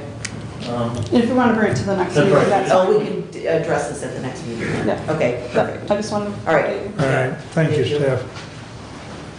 And just so the public knows, we do engage with our elected or department heads in public comment, but we try not to engage otherwise in public comment. So just so you understand why we were engaging with Stephanie. But Carla, you're next. Yeah, so life, liberty, and the pursuit of happiness were engraved in our founding fathers' proposal to make this country a good place. And let me start with Ephesians 2:8. For by grace we have been saved through faith, not as our own doing, but as a gift from God. A gift. Taxpayer money is not a gift. I do not believe in my heart wholeheartedly that a $2.7 million budget for radios is going to make any of us happy. Neither is our taxes going up because they're already maxed out for a millage per city. I don't believe that commissioners should be going after our money. They should be going after protecting our rights. The next thing is hydrochloroquine was requested by the president to be administered as an emergency use, which is an anti-malaria medication, is also for rheumatic arthritis, so inflammation, things of that sort, and was rejected. But remdesivir, which is an intravenous nucleotide, providing, it binds RNA, so it actually manipulates your RNA, DNA, which is also what the COVID vaccines do. And I don't know if you're aware, but blood donations have stopped. You're not allowed to use blood from a vaccinated person. It's stopped. So I believe that an increase in mental health, an increase of medical care, and an increase in taxes is actually devastating our country more than it has to be. And sitting in here playing God over our money makes us sick. Sicker than we have to be. Thank you. Thank you. Kelly, did you have something? I'm good, thank you. Thank you. Lance? Okay. Thank you for joining us. If no one else has public comment, additional business, Brad? I just wanted everyone to push out to the remaining townships that you have, meaning where there is a medical first responder class. It will be at the KCC Growl Center in Coldwater. It begins in January. It goes for 8 weeks on Tuesday and Thursday evenings from 5:30 to 10 p.m. Cost is $525. I will tell you that Reading Emergency will not be running classes at all any longer. They actually have relinquished their certificate for their educational component down here. So getting classes, whether they be MFR, EMT Basic, EMT Specialist, or AEMT, the options for them within the county are pretty much gone at this point. Hudson has hosted Dave Myers down there in the past, but I know Dave tried to get a class together, was unable to, predominantly because of the cost. Got to get about $1,400 for the EMT Basic class. So this is a fairly low cost class, and so if you do have fire departments that need that, please bring it to their attention, and I can't get you contact information, but if they call over to the Growl Center for KCC in Coldwater, I'm sure we can give them. Could you send that in an email? 'Cause I there's a lot of can't. information. Thank you. Yes. I can't write that fast. Nope. Thanks. All right, thank you. Kathy? I think I'm good, other than Merry Christmas. I think we won't meet till after Christmas, so Merry Christmas. I will say I attended the Christmas luncheon here at the county, and it was very, I enjoyed it, and the Grinch theme was cool, so. And other than that, I appreciate the budget being passed, so we can move on to next year, and I look forward to many more discussions on budget in our community. So. Brett? Just Merry Christmas. Doug? I'm all set. I guess I'd just like to wish all of you and all our attendees a Merry Christmas, and see you on the 28th. Thank you. Thank you. And meeting adjourned. Thank you.